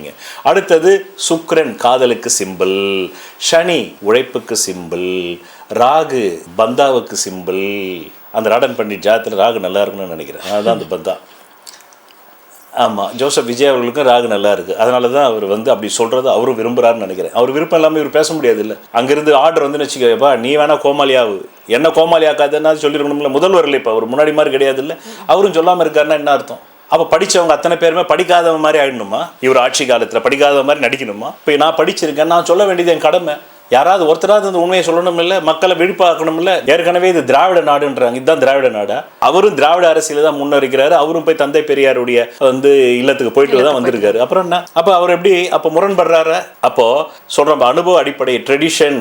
ஜோதிடம் சின்னங்கள். நான் சொன்ன மாதிரி சின்னங்கள், லவ் சிம்பிள் மாதிரி, அன்பு சிம்பிள் மாதிரி. இப்போ ஒரு வெள்ளை புறா காட்டினா என்ன? அது ஒரு சிம்பிள், சமாதானம். வெள்ளை கொடி ஆட்டினாக்கா நான் சண்டைக்கு ரெடி இல்லை, சமாதானம். சிவப்பு கொடி ஆட்டினாக்கா நான் சண்டைக்கு ரெடி. கருப்பு கொடி ஆட்டினாக்கா நான் துக்கத்தில் இருக்கிறேன், என்கிட்ட வராத. சிவப்பு கொடி காட்டினா வா சண்டைக்கு போடலாம் 2 பேரும். இதுதான் சிம்பிள். இதன் அடிப்படையில் ஜோதிடம் வேலை செய்கிறது. அப்போ சின்னங்கள், அனுபவ அடிப்படை, தனிப்பட்ட விளக்கம், இன்டர்பிரிட்டேஷன். இப்போ நான் ஜோதிடத்தில் தனிப்பட்ட விளக்கம், இன்டர்பிரிட்டேஷன் என்னுடைய அனுபவம். என் குருநாதர் ஆஃபீஸுக்கு நான் டெய்லி போவேன். அவர் வாயவே பார்ப்பேன். ஒரு நாள் அவர் என்னை பார்த்தாலே ஓடுவார் அவர். ஏன்னா இவன் கேள்வி கேட்டு சாவடிப்பானே. நம்ம போய் எந்த புக்கை படிக்கிறது? நம்ம ஒரு 100 புக்கு, 1000 புக்கு, 10,000 புக்கு படிச்சு ஒரு மாதிரியா ஜோசியம் சொல்லுகிறோம். இவன் வந்தானா 11,000 புக்கு கேட்பானே. நம்ம படிக்காத ஒரு புக்கில் இருந்து ஒரு கேள்வி கேட்பானேன்னு நான் போனேன்னு வச்சுக்கிங்க. அவரு எப்ப அக்கா வீட்டில் காத்திருப்பா, நான் கிளம்புறப்பான்னு. அவர் தான் இந்தியாவிலே 10 ஜோசியர்ல ரொம்ப விவரமான ஜோசியர். 1008 ஆர்டிகல் எழுதுறாரு. அப்புறம் தான் ஒரு நாள் என்னை பார்த்தாரு, கிட்ட மூஞ்சி கொண்டு வந்தார். இப்படி அப்படியே ஜூம். நான் இப்படி உட்காந்து இப்படியே பார்த்துன்னு இருந்தேன். அவரு இப்படி கிட்ட வந்தாரு. எப்பா என் அனுபவத்தை எப்படிப்பா கொடுப்பேன் உனக்குன்னாரு. என் அனுபவத்தை நான் உனக்கு எப்படியா கொடுப்பேன்? இந்த கிரகம் அப்படியே சுத்துதியா, இந்த பூமி சுத்தும் போது கீழ்வான வருதியா, அப்போ ஒரு குழந்தை யோனிலிருந்து வருதியா. பக்கத்துல உட்கார்ந்தவர், நீ புண்ணியம் பண்ணவையா, எவ்வளவு அழகா சொல்றாரு. இருந்து கூட தம்பி என் அனுபவத்தை நான் உனக்கு எப்படிப்பா தர முடியும்னு அழுதுக்குன்னே ஆபீஸை போட்டாரு. இவன் இருந்தா நைட்டு 12 மணி வரலாம் உட்காந்துருப்பான். நம்ம உட்காந்தா 10 மணி வரலாம் கிளைண்ட் வரலாம் அந்த ஆபீஸ்ல. ஆனா இவன் தொல்லை தாங்க முடியாதுன்னு சொல்லி 5:30 க்ளோஸ் பண்ணுவார். சார் இன்னும் 2 ஹவர் உட்காருங்க சார். இல்லைப்பா நான் அங்கே இதுக்கு போகணும்ப்பா. நான் ஐயோ அது 25 கிலோமீட்டருப்பா, பஸ்ஸு கிடைக்காது அப்படின்னு கபகபன்னு ஓடிடுவார். நான் போனாலே ஆஃபீஸ் போட்டுறதுல இருப்பார். ஏன்னா நான் அப்படி கேள்வி கேட்பேன். இப்போ ஓஷோ எப்படி கேட்டார், அவர் தீசிஸ் எல்லாம் ரெடி பண்ணி வச்சிருந்தாரு. அந்த மாதிரி இப்போ சொல்கிறான் பாருங்க. இந்த ஜோதிடம் வேலை செய்வது சின்னங்களாலும், அனுபவ அடிப்படை ட்ரெடிஷனாலும், பாரம்பரியத்தினாலும், இன்டர்பிரிட்டேஷனாலும். ஒவ்வொரு ஜோசியரும் ஒரு இன்டர்பிரிட்டேஷன் கொடுப்பான். ஆனால் ஒவ்வொரு டாக்டரும் ஒரு இன்டர்பிரிட்டேஷன் கொடுக்க முடியாது. மால்னா பேராசிட்டமால் இந்த வியாதிக்கு தான் வேலை செய்யும். அது நீங்களே கூட கடையில் போய் வாங்கி போட்டுக்கலாம். ஆமாம், ஜுரம் போகும். அதுக்கு மேலே ஜுரம் வந்து போலனா தான் நம்ம பிளட் டெஸ்ட்டு, யூரின் டெஸ்ட்டு மற்றது. அப்படி ஜோசியம் இல்லை, இது அனுபவம். அந்தந்த மனிதர். அதனால தான் என் குருநாதரே ஒரு ஆர்டிகல் இந்த ஷான் கார்லசன்லாம் படிக்காமையே அவர் எழுதினார். இதெல்லாம் அவர் படிச்சிருக்க வாய்ப்பே இல்லைன்னா அப்போல்லாம் கூகுள் வரல. அவர் செத்து போயிட்டார். அவர் 2004 செத்துட்டார். அதுக்கப்புறம் தான் கூகுள்லாம் ஃபேமஸ் ஆகுது. ஆமாம், அவர் அழகாக எழுதினார். இந்த ஜோதிட கலை தன்னிடத்திலே முழுமையான விதிகளை வைத்துக்கொண்டு இருக்கவில்லை. இந்த ஜோதிட கலை தன்னிடத்திலே முழுமையான விதிகளை வைத்துக் கொண்டு இருக்கவில்லை. தமிழக முதல்வர் ஜாதகம் வந்தவொடனே இவர் அடுத்தது பிரதமர், அடுத்தது புதியனுக்கு அட்வைஸ் சொல்லுவார், அடுத்தது இவர் வந்து அமெரிக்கன் பிரசிடென்ட்டுக்கு அட்வைஸ் சொல்லுவார். அதுக்கப்புறமா டைரக்டா ஒரு நாள் திடீர்னு காணாம போவார். ஆகாயத்தில் போயிட்டு மீண்டும் 10 கட்டளைகள் மோசஸ் மாதிரி வாங்கிட்டு திடீர்னு கீழே இறங்கி வர. இப்படிலாம் சொல்லவே முடியாது. இல்லை, யாரோ ஒரு XY செட். ஆனால் இப்போ அப்படிதான் உட்காந்துக்கிட்டு அந்த முதல்வருடைய ஜோதிடர் சொல்றதா நீங்க கேள்வி கேட்குறீங்க. அந்த கேள்வி அப்படி வருதுன்னா அப்போ இது ஒன்று கோயபல்ஸ் எப்படி ஹிட்லருக்கு இருந்தாலும் அப்படி அவர் இருக்கணும்ன்ற மாதிரி அவர் அப்பாயின்ட் பண்ணியிருக்காங்களா நமக்கு தெரியாது. இந்த காணொலி பார்த்த பிறகு யாராவது சொல்லியாது அப்படி பேச வேண்டாம், அது முதல்வரின் மாண்புக்கு தவறு என்று யாராவது எடுத்து சொல்லணும்னு நாம் நினைக்கிறோம். சொல்லணும்னா வேறு வழி இல்லை, அதை ஃபாலோ பண்ணுறவங்க ஃபாலோ பண்ணிட்டோம், அவ்வளோதான். பட் நான் ஒரு ஜோதிடனாக இருக்கிறனால இதை பற்றி பேச வேண்டிய பொறுப்பு எனக்கு இருக்கிறது. முக்கிய வித்தியாசம், அறிவியல் சோதித்து நிரூபிக்க வேண்டும், ஜோதிடம் அர்த்தம் கண்டுபிடிக்க வேண்டும். நல்லா புரிஞ்சுக்கணும். அறிவியல் சோதித்து நிரூபிக்க வேண்டும், ஜோதிடம் அர்த்தம் கண்டுபிடிக்க வேண்டும்.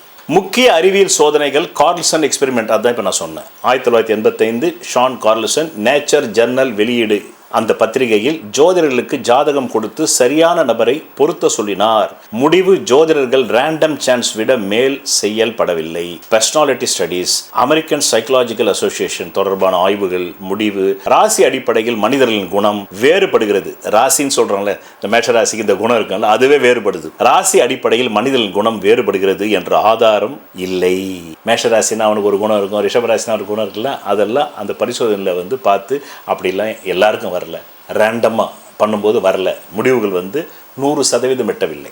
90% கூட அறிவியல் ஒத்துக்காது. 100 இருக்கணும். ஏன்னா அது மனிதர்களோட வேலை செய்யுது, அவன் வாழ்க்கையோட வேலை செய்யுது, அவன் உடம்போட வேலை செய்யுது. நாளைக்கு செத்து போட்டா யாரு பொறுப்பு? யாரு பொறுப்பேற்றுக்கணும்? இல்லை, இப்போ இவர் ஆர்டர் பண்ணிட்டு சொல்லிட்டு போயிடலாம். நிறைய அது நடக்கலைன்னாக்கா அவருக்கு எந்த விதமான பொறுப்பும் இல்லை. ஆனால் மருத்துவத்துக்கு பொறுப்பு இருக்கு, என்னை போன்ற அனுபவ ஜோதிடர்களுக்கு பொறுப்பு இருக்கு. அதனால தான் நாங்கள் இதை வந்து விரித்து சொல்ல வேண்டியது இருக்கிறது, இதை விலக்கி சொல்ல வேண்டியது இருக்கு. ஸோ ராசி அடிப்படையில் மனிதனின் குணம் வேறுபடுகிறது என்ற ஆதாரம் அறிவியலில் பரிசோதனையில் நிரூபிக்கப்படவில்லை. பர்னம் எஃபெக்ட்னு சொல்றோம், BARNUM. அதை பற்றி தனியாக பேசுகிறேன். பர்னம் எஃபெக்ட் என்ன? இதை கண்டுபிடிச்சவர் பெட்ரம் ஃபோரர்னு ஒருத்தர் 1948 கண்டுபிடிச்சார். அவர் பேர் வந்து பெட்ரம் FORER ஃபோரர். 1948 பர்னம் எஃபெக்ட். அதனால அவர் பேரே வச்சுட்டாங்க. அவர் பெட்ரம்ன்றதுனால அதை சுருக்கி பர்னம்னு வச்சாங்க. இதுக்கு பேர் பர்னம் எஃபெக்ட்னு சொல்லுது சைக்காலஜிஸ்ட். பொதுவான கருத்துக்களை என்னை குறிப்பது என்று நம்புவது. இப்போ நம்ம முதல்வர் பற்றி தான் அவர் சொல்லியிருக்காரு, பிரதமர் ஆவார்னு. இப்போ முதல்வரே கேட்டார்னு வச்சுக்கோப்பா, சந்தோஷமாக தானே இருக்கும். ஜெயலலிதாவும் அப்படி தானே சொல்லிக்கிட்டாங்க அவங்களுடைய தொண்டர்கள்லாம், இவங்க அடுத்த பிரதமர் ஆகணும்னு. ஸ்டாலினே இந்தியா கூட்டணின்னு ஒன்று ஆரம்பித்தார். அவரும் ஆரம்பித்தார்ல. அவர் எதுக்காக ஆரம்பித்தார்? அவர் வந்து தேர்தலுக்கு 10 நாள் முன்னாடி வரலாம் அவருடைய தொண்டர்கள் எல்லாமே எங்கள் அடுத்த பிரதமர். அதே மாதிரி திமுகவில் வெற்றி கொண்டான்னு ஒரு பேச்சாளர் இருக்கார். அதே மாதிரி தீப்பொறி ஆறுமுகம், நீங்கள் கேள்விப்பட்டிருக்கீங்களா? அவங்கெல்லாம் பிரமாதமாக பேசுவாங்க. பேசியே வந்தவங்க தான் திராவிட கட்சியான திமுக. அதில் அவங்க கருத்து பேசிகிட்டே இருப்பாங்க. திடீர்னு அந்த அமெரிக்க ஜனாதிபதியே எங்கள் தலைவர் கருணாநிதி அவர்களை கேட்டுத்தான் முடிவெடுக்கிறார் அப்படின்னு வரும். அப்படி பேச்சு முதல்ல ஃப்ளோ போய் எல்லாரையும் செட் பண்ணிவிடுவாங்க மைண்டை. எல்லாரும் இப்படி உட்காந்துருப்பாங்க. டப்புன்னு ஒரு 15 நிமிஷத்தை அப்படி தூக்குவார். அந்த அமெரிக்க ஜனாதிபதியே எங்கள் தலைவருக்கு ஃபோன் போட்டு எங்கள் தலைவர் கலைஞர் அவர்களிடம் ஆலோசனை கேட்கிறார் இரவில். கேட்குறவன் மிரண்டுடுவான். ஏன்னா அப்போ கூகுள் கூட இல்லை, செக் பண்ண முடியாது. இன்றைக்கி செக் பண்ணிடலாம். Mister Joseph Vijay Tamil Nadu CM spoke to Putin அப்படின்னு போட்டாக்க வந்து இது ChatGPT சொல்லிவிடும், no it's a false news அப்படின்னு சொல்லிவிடும். அன்றைக்கி அவன் போய் பாவம் அந்த கழக உடன்பிறப்பு எங்கே போய் பார்ப்பான்? இது நான் சொல்கிறது 50 வருஷத்துக்கு முன்னாடி. திடீர்னு அவங்க எச்சரிக்கைலாம் விடுவார். வெற்றி கொண்டான தீப்பொறி இருக்கும். அமெரிக்க ஏகாதிபத்தியத்துக்கு நாங்கள் சவால் விடுகிறோம் அப்படின்னு வரும். இங்கே உட்காந்து அமெரிக்க ஏகாதிபத்தியம், அமெரிக்க ஏகாதிபத்தியத்துடன் நிறுத்தி கொள்ள வேண்டும், இல்லை என்றால் எங்கள் தலைவர் வால் பேசும். ஹைட்ரஜன் அணுகுண்டு வச்சிருக்கு, வால் எடுத்துகிட்டு போயிட்டு என்னைக்கு சண்டை போகிறது. ஆனால் கழக உடம்புல தெரியாது, பேச்சில் வசியம். பொதுவான கருத்துக்களை என்ன, அதாவது என்னன்னா பர்னம் எஃபெக்ட் என்ன, பொதுவாக அந்த ராசி பலனில் சொல்கிறாங்களே நீ கோடி சொன்னாவான்னா எல்லாரும் நினச்சிக்கிறது நான் கோடி சொன்னாயிடு. அதுதான் பர்னம் எஃபெக்ட். உங்களுக்கு இந்த மாதம் கல்யாணம் ஆகும், அதை பார்க்குற லட்சம் பேர் எனக்கு கல்யாணம் ஆகும். ஆகுதோ இல்லையோ, ஒரு பொய்யாவது சொல் ஜோதிடா, அந்த பொய்யில் உயிர் வாழ்வேன் அப்படின்ற மாதிரி ஒரு பொய்யாவது சொல்கிறா. ஏன்னா நீ ஒருத்தன் தான் கோயிலில் போனால் கல் பேசாது, சர்ச்சுக்கு போனால் இயேசு பேச மாட்டார், மசூதிக்கு போனால் அங்கேயும் வந்து அல்லாஹ் பேச மாட்டார், பேசுகிற ஒரே ஆள் ஜோசிக்காரன் நீ தான்டா, யாவது பேசி தோலை, நல்லதையே சொல்லு, நடக்கலைன்னா யார் உனக்கு கேட்க போகிறான், எந்த பொறுப்பும் உனக்கு இல்லை, சொல்லிட்டு போயிட்டாரு. அதுதான் பர்னம் எஃபெக்ட். பொதுவான கருத்துக்களை என்னை குறிப்பது. நீங்கள் ஒரு ராஜயோகத்தை அடைவீர்கள். ஆஹா, கேட்கும் போது எவ்வளோ நல்லா இருக்கு, ராஜயோகம், ராஜா மாதிரி நம்மளும் முதல்வர் ஆகிடும். பொதுவான கருத்துக்களை என்னை குறிப்பது என்று நம்புவது. உதாரணம், நீங்கள் சில சமயம் தனிமையாக உணர்கிறீர்கள், இதை எல்லாரும் உண்மை என்று உணரலாம். அறிவியல் பார்வையில் முக்கிய பிரச்சனைகள், காரண விளைவு இல்லை. ஜோதிட ரீதியாக அவங்க ஆராய்ச்சி பண்ணும்போது காஸ் அண்ட் எஃபெக்ட் இல்லை. இப்போ ஹைட்ரஜன்னா காஸ் அண்ட் எஃபெக்ட் இருக்குது. ஆமாம், அதே மாதிரி தண்ணீரில் ஹைட்ரஜன் 2 அணுக்கள், ஆக்சிஜன் 1 அணுக்கள், காஸ் அண்ட் எஃபெக்ட் கண்டுபிடிக்கிறோம். தண்ணீரை வால் நட்சத்திரத்தில் கொண்டு வந்து போட்டது, அதுதான் காசு, அதோட எஃபெக்ட் இன்னைக்கு கடல் இருக்குது. அப்படி ஜோதிடத்தில் there is no cause and effect. அப்போ முந்தைய பிறவி தான் காசுன்னு நாங்கள் சொல்கிறோம். அதுதான், அது கூட வந்து சிம்பாலிசத்தில் தான் சொல்கிறோம். அறிவியல் ரீதியாக ப்ரூவ் பண்ண முடியாது. நான் உன்னை காதலிக்கிறேன்னு ஒருத்தர் சொல்கிறான் காதலியிடம், அது அறிவியல் ரீதியாக ப்ரூவ் பண்ண முடியுமா? அவன் காதலிக்கிறானான்னு சொல்லி எப்படி ப்ரூவ் பண்ணீங்க? அவன் இதயத்தை வந்து அறுவை சிகிச்சை பண்ணி ப்ரூவ் பண்ண முடியுமா? வாயில தான் நம்ப முடியும். நாளைக்கு இன்னொரு பொண்ணு மேலே காதல் வரவர்களும் நம்பணும். இதுதான் நடந்தது ஒரு வாட்டி. பகவான் ஓஷோவிடம் ஒரு மிகப்பெரிய செல்வந்தர், நான் தற்கொலை செய்து கொள்ள போகிறேன் பகவான் அப்படின்னு போனார். இப்போ பகவான் சொன்னார், நிறைய பேர் நினச்சிப்பா பகவான் அவர் கடவுள் நினச்சிப்பாங்களா? கிடையாது. பக் என்ற பௌத்த மொழிக்கு ஆண் குறி பெண் குறி ஒன்றை கவ்வி கொண்டிருக்கிறது என்று பொருள். இதை பகவான் ஓஷோவே அதற்கான விளக்கம் கொடுத்தார். என்னை பகவான், இப்போ நிறைய பேர் கேட்டால் உங்களை பகவான் சொல்கிறாங்களே, அதை அனுமதிக்கிறீங்களா, நீங்கள் கடவுளான்னு கேட்டால், பகவான் என்பது பௌத்த மொழி. பக் என்பது ஃபக் என்பதிலிருந்து உருவாறியது தான் பக்.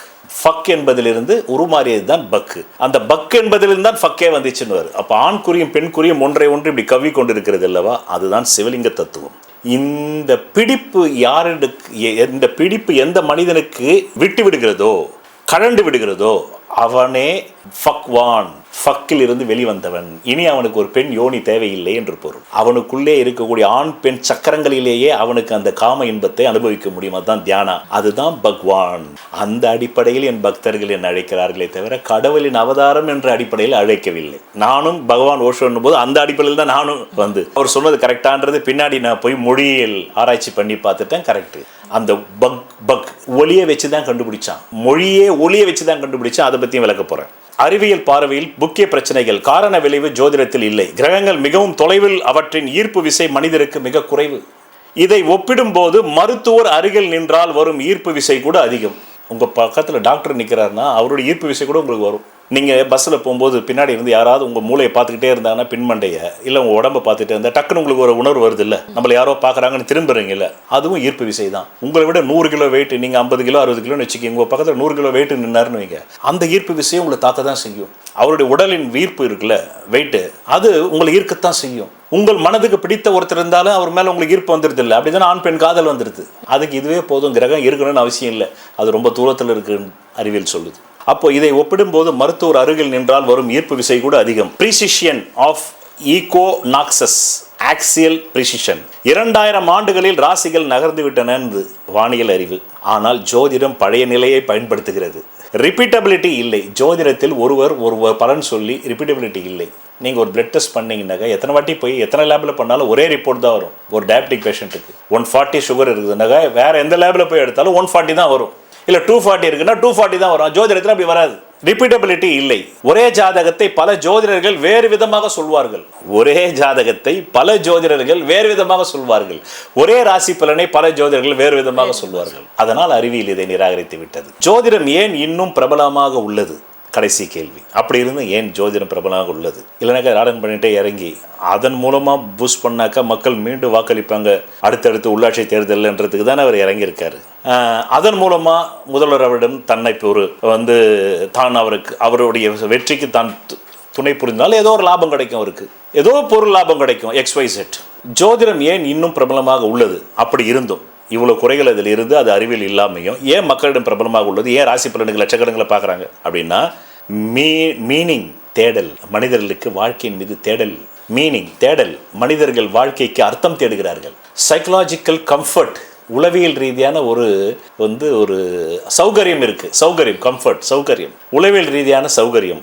எதிர்காலம் நிச்சயமற்றது, அன்சர்டனிட்டி. அந்த நிச்சயமற்ற தன்மையை இந்த ஜோதிடத்தின் மூலம் கொஞ்சம் குறைச்சிக்கலாம், மனசுக்கு கொஞ்சம் இதமாக இருக்கும். பேட்டர்ன் ரெகக்னிஷன், மனித மூளை பேட்டர்ன்ஸ் தேடும். சில அறிஞர்களின் பார்வை கார்ல் ஜுங் ஜோதிடம் சைங்க்ரோனிசிட்டி, அர்த்த ஒற்றுமை, கோள்களுக்கும் உனக்கும் ஒரு அர்த்தம் இருக்குன்னு அர்த்தம் கற்பிக்கும் அந்த சைங்க்ரோனிசிட்டி. காரணம் இல்லை. பல விஞ்ஞானிகள் இது சூடோ சயின்ஸ், பல விஞ்ஞானிகள் இது போலி விஞ்ஞானம், போலி அறிவியல். இறுதி தீர்ப்பு பேலன்ஸ்டு கன்க்ளூஷன், சமநிலைப்படுத்தப்பட்ட ஒரு தீர்ப்பு. ஜோதிடம் சின்ன மொழி, நான் தான் சொன்னேன் இல்லையா, இப்படின்னா ஹார்ட்டு, ஆமாம் அந்த மாதிரி சைகை மூலமாக நம்ம இப்படி ரெண்டுன்னு காட்டணும்னா என்ன சொல்கிறோம், பாத்துக்கு போனோன்றோம், ஒன்றுன்னு காட்டால் யூரினரின்றோம். இதெல்லாம் சின்ன மொழி. இப்படி தான் இந்த ஜோதிடம். ஸோ ஜோதிடம் சின்ன மொழி, மனவியல் கருவி, கலாச்சார பாரம்பரியம். இயேசு கூட ஒரு நட்சத்திரத்தை வச்சு தானே கண்டுபிடிச்சதா சொல்கிறாங்க, அதுவும் சிம்பிள் தான், அதுவும் அறிவியல் கிடையாது. அவங்க மனசு அப்படி நினச்சிக்கிட்டாங்க. எப்போதுமே மனித குலம் தேவதூதனை தேடிக்கொண்டே இருக்கிறது, இயேசுக்கு முன்னும் இயேசுக்கு பின்னும். இந்த உலகம் அழிஞ்சு மீண்டும் ஒரு உலகம் உருவானா அப்பயும் ஏதோ ஒரு தேவதூதனை தேடுவாங்க. ஏன்னா இங்கே அவ்வளோ கஷ்டம் இருக்குது, வாழ்க்கையே குஷ்டமாக பாடுற மாதிரி இங்கே இவ்வளோ கஷ்டம் இருக்கும்போது ஒரு தேவதூதனை தேடிதானே ஆகணும். ஆனால் அதான் ஓஷோ சொல்லுவார், Jesus says I am the saviour but he himself didn't save, how can he save யூன்னு கேட்பார். எவ்வளோ லாஜிக்கல் கொஸ்டின். அவரே தன்னை காப்பாற்றிக் கொள்ள முடியவில்லை, அவர் எப்படி உங்களை காப்பாற்றுவார்? But the Christian propaganda whole world, they are saying Jesus is savior of your sin. First say to them, he himself didn't save, then how can he save you? இதுதான் அறிவியல். அதனால தான் அறிவியல் மதத்தை நிராகரித்து விட்டது, புறக்கணித்து விட்டது. இல்லை என்றால் அறிவியல் வளராது. கடந்த 500 ஆண்டுகளாக தான் அறிவியல் வளருது. அதுக்கு முன்னாடி போப்புகள் முட்டுக்கட்டை போட்டு வச்சுருந்தாங்க. பைபிளின் தத்துவப்படி பார்த்தீங்கன்னாக்கா சூரியன் தான் பூமியை சுற்றுவதாக, ஆனால் அவர் பூமி தான் போய் சூரியனை சுற்றுகிறது என்றார் கலீலியோ. அதனால் பைபிள் கருத்துக்கு தவறாக இருக்கிறது என்று அவரை சாகும் வரையில் சிறையில் வைத்தார்கள் கலீலியோவை. இப்படி பல மத அடக்குமுறைகளுக்கு மீண்டுதான், அதான் ஓஷோ சொல்வார், 500 ஆண்டுகளுக்கு முன்பு போப்புகள் அனைவருமே கிறிஸ்துவம் அறிவியல் வளரக்கூடாது என்று விஞ்ஞானிகளுக்கு கொடுத்த தண்டனை, அந்த ஒரே கோபத்தில் இன்று விஞ்ஞானம் மேற்குலகில் வளர்ந்து கடவுள் இல்லை என்பதை நிரூபித்துக் கொண்டிருக்கிறார்கள். இல்லை, கடவுள் இல்லை என்பதை நிரூபித்துக் கொண்டிருக்கிறார்கள். ஜோதிடம் சின்ன மொழி, சின்னம் நீங்க சொல்றீங்களா, ரெட்டலை சின்னம், அந்த மாதிரி சின்னங்கள் கிரகங்களுக்கும் நட்சத்திரங்களுக்கும் மனிதர்களுக்கும் சின்ன மொழி, மனவியல் கருவி, கலாச்சார பாரம்பரியம். எல்லா கலாச்சாரத்திலும் ஜோதிடம் இருக்கு. இஸ்லாமியர்கள் பிறைநிலாவை பார்த்து தான் நோன்பு தொழுகிறார்கள். கரெக்டா சார்? கரெக்டா நீங்க சார் நான் சொல்றது? அவர் ஒரு இஸ்லாமியர் தான், நம்ம கேமராமேன், அதனால சொல்றேன். கரெக்ட் தானே சார்? அந்த பிறைநிலாவை பார்ப்பீங்களே நீங்க, அதுதானே? ஸோ இஸ்லாமியத்திலும் ஜோதிட நம்பிக்கை உண்டு. பிறைநிலாவை பார்க்குறாங்களே, ஆமாம், அந்த வானில் உடல்கள் இயேசுவையும் ஒரு நட்சத்திரத்தை வச்சு தான் கொண்டாந்தாங்க அப்படின்னு அவங்களும் அதை பின்பற்றுறாங்க. அவங்களுடைய அந்த இயேசுடைய தோற்றத்துக்கு இங்கேயும் கண்ணன் ரோகிணியில் பிறந்தான். இது ஒரு கலாச்சார பாரம்பரியம். சின்ன மொழி, மனவியல் கருவி, கலாச்சார பாரம்பரியம். ஆனால் அறிவியல் சோதனையில் தோல்வி. காரண விளைவு ஆதாரம் இல்லை. மிக சுருக்கமாக சொன்னால் அறிவியல் கேள்வி, இது உண்மையா? ஜோதிடம் கேள்வி, இதன் அர்த்தம் என்ன? அறிவியல் எப்போதுமே இது உண்மையான்னு கேட்கும். ஜோதிடம் இதன் அர்த்தம் என்ன? நீங்கள் விரும்பினால் ஜோதிடம் முழுக்க பொய்யா அல்லது ஒரு பகுதி உண்மையா? இந்திய ஜோதிடம் மேற்கு ஜோதிடம் வேறுபாடு, இதோடு முடியுது. அப்போது நான் எதை சொல்ல வந்தேன்னா, மனிதர்கள் எல்லாமே வாயில தான் வார்த்தையை நம்புகிறாங்க. அப்போது ஒரு பெரிய பணக்காரர் ஓஷோ கிட்ட வந்தார். நான் தற்கொலை செய்து கொள்ள போகிறேன் ஓஷோ, பகவான் ஓஷோ அப்படின்னாரு. அப்போ அவர் சொன்னார், நீ தற்கொலை செய்து கொள்வது உன் முடிவு, அதில் நான் தலையிடப் போவதில்லை, நான் அதை தடுக்கப் போவதும் இல்லை, தாராளமாக செய்து கொள், ஆனால் அதற்கு முன்பு அதனுடைய காரணத்தை சொல்லிவிட்டு செய்து கொள். இதை விட என்னங்க பெரிய வேணும்? நான் சம்பாதிக்கிற இந்த 100 கோடி 200 கோடி 1000 கோடி எல்லாம் யாருக்கு? என் பொண்டாட்டிக்காகத்தான். என் பொண்டாட்டி பேரழகி, அவள் எனக்காக மட்டுமே இருப்பான்னு நினச்சேன். உடனே ஓஷோ கேட்குறாரு, இப்போது என்ன ஆயிற்று? நேற்று தான் ஒரு லெட்டர் எடுத்தேன், அவள் லவருக்கு காலேஜ் டேஸில் எழுதின லெட்ரு படித்தேன். நான் ஊருக்கு அப்பப்போ போயிடுவேன், ஃபாரின் ஃபுட்டு போயிட்டா 1 மாதம் 2 மாதம் வரமாட்டேன். அந்த நேரத்தில் அவள் லவர் மீண்டும் வந்திருக்கான், 2 பேரும் செக்ஸ் வச்சுருக்காங்க பெட்டில். அதுக்கான ஆதாரங்கள் அங்கங்கே கிடைச்சிது எனக்கு. ஆமாம், அந்த மனிதனுடைய உடைகள் ஆடைகள் கேட்டேன், என் மனைவியும் ஒத்துக்கிட்டா. இதை விட பெரிய காரணம் என்ன வேணும் ஓஷோ அப்படின்னா, இப்போ அப்படியே கட் பண்ணிவிட்டு ஓஷோ அப்படியே ஆஃப் ஓப்பனில் வருவார். இந்த மனிதனுடைய மிக பிரமாதமான புரிதல் என்ன பாருங்க. இவர் மனைவி இவருக்கு உண்மையாக இருப்பாள் என்று இவர் இவ்வளவு நாள் நம்பினாராம். இப்பொழுது அவள் வேறு ஒருடன் உடலுறவு வைத்துக் கொண்டவுடன் அந்த நம்பிக்கைக்கு அவர் எதிராக போய்விட்டாராம். அந்த நம்பிக்கையை அவர் மீறிவிட்டாராம். இப்படித்தான் மக்கள் அனைவருமே மொழியின் பால் பிழை செய்கிறார்கள். உண்மை என்பது எப்பொழுதெல்லாம் எதுவாக பார்க்கப்படுகிறதோ அதுதான் உண்மை. உன் மனைவி உன்னை காதலிக்கிறேன், உனக்கு மட்டுமே நான் என் உடம்பை தருவேன் என்று சொன்னது உண்மை. அவளுக்கு பிடித்த வேறொரு ஆடவனோடு உடலுறவு கொண்டது அதுவும் உண்மை. ஆனால் அந்த உண்மை உன்னுடைய ஈகோவுக்கு அர்த்தாகிறது. அதனால் அது பொய்யாகிவிட முடியுமா? அதனால தான் ஏதாவது ஒரு தன்னை அறிந்த, இப்போ நானும் என்னை அறிந்த மறைபொருள் ஞானி தான். அதனால தான் நான் ஜோதிடன் இல்லை, தன் சுயஜாதத்தின் மூலம் விழிப்புணர்வு அடைந்த மறைபொருள் ஞானி. மிஸ்டிசம் என் பேரே வந்து ஜோதிடன் இருக்காது, ஜோதிட சத்குருஜி மேரு. ஜோதிடத்தில் இருக்கக்கூடிய சத்தியத்தை, உண்மைகள் மாறலாம். இப்போ ஓஷோ சொன்ன மாதிரி அந்த பணக்காரனுடைய மனைவி நான் உங்களுக்கு உண்மையாக இருப்பேன், அதுவும் உண்மை. மீண்டும் அவள் காதலோட உடலுறவு வைத்துக் கொண்டதும் உண்மை.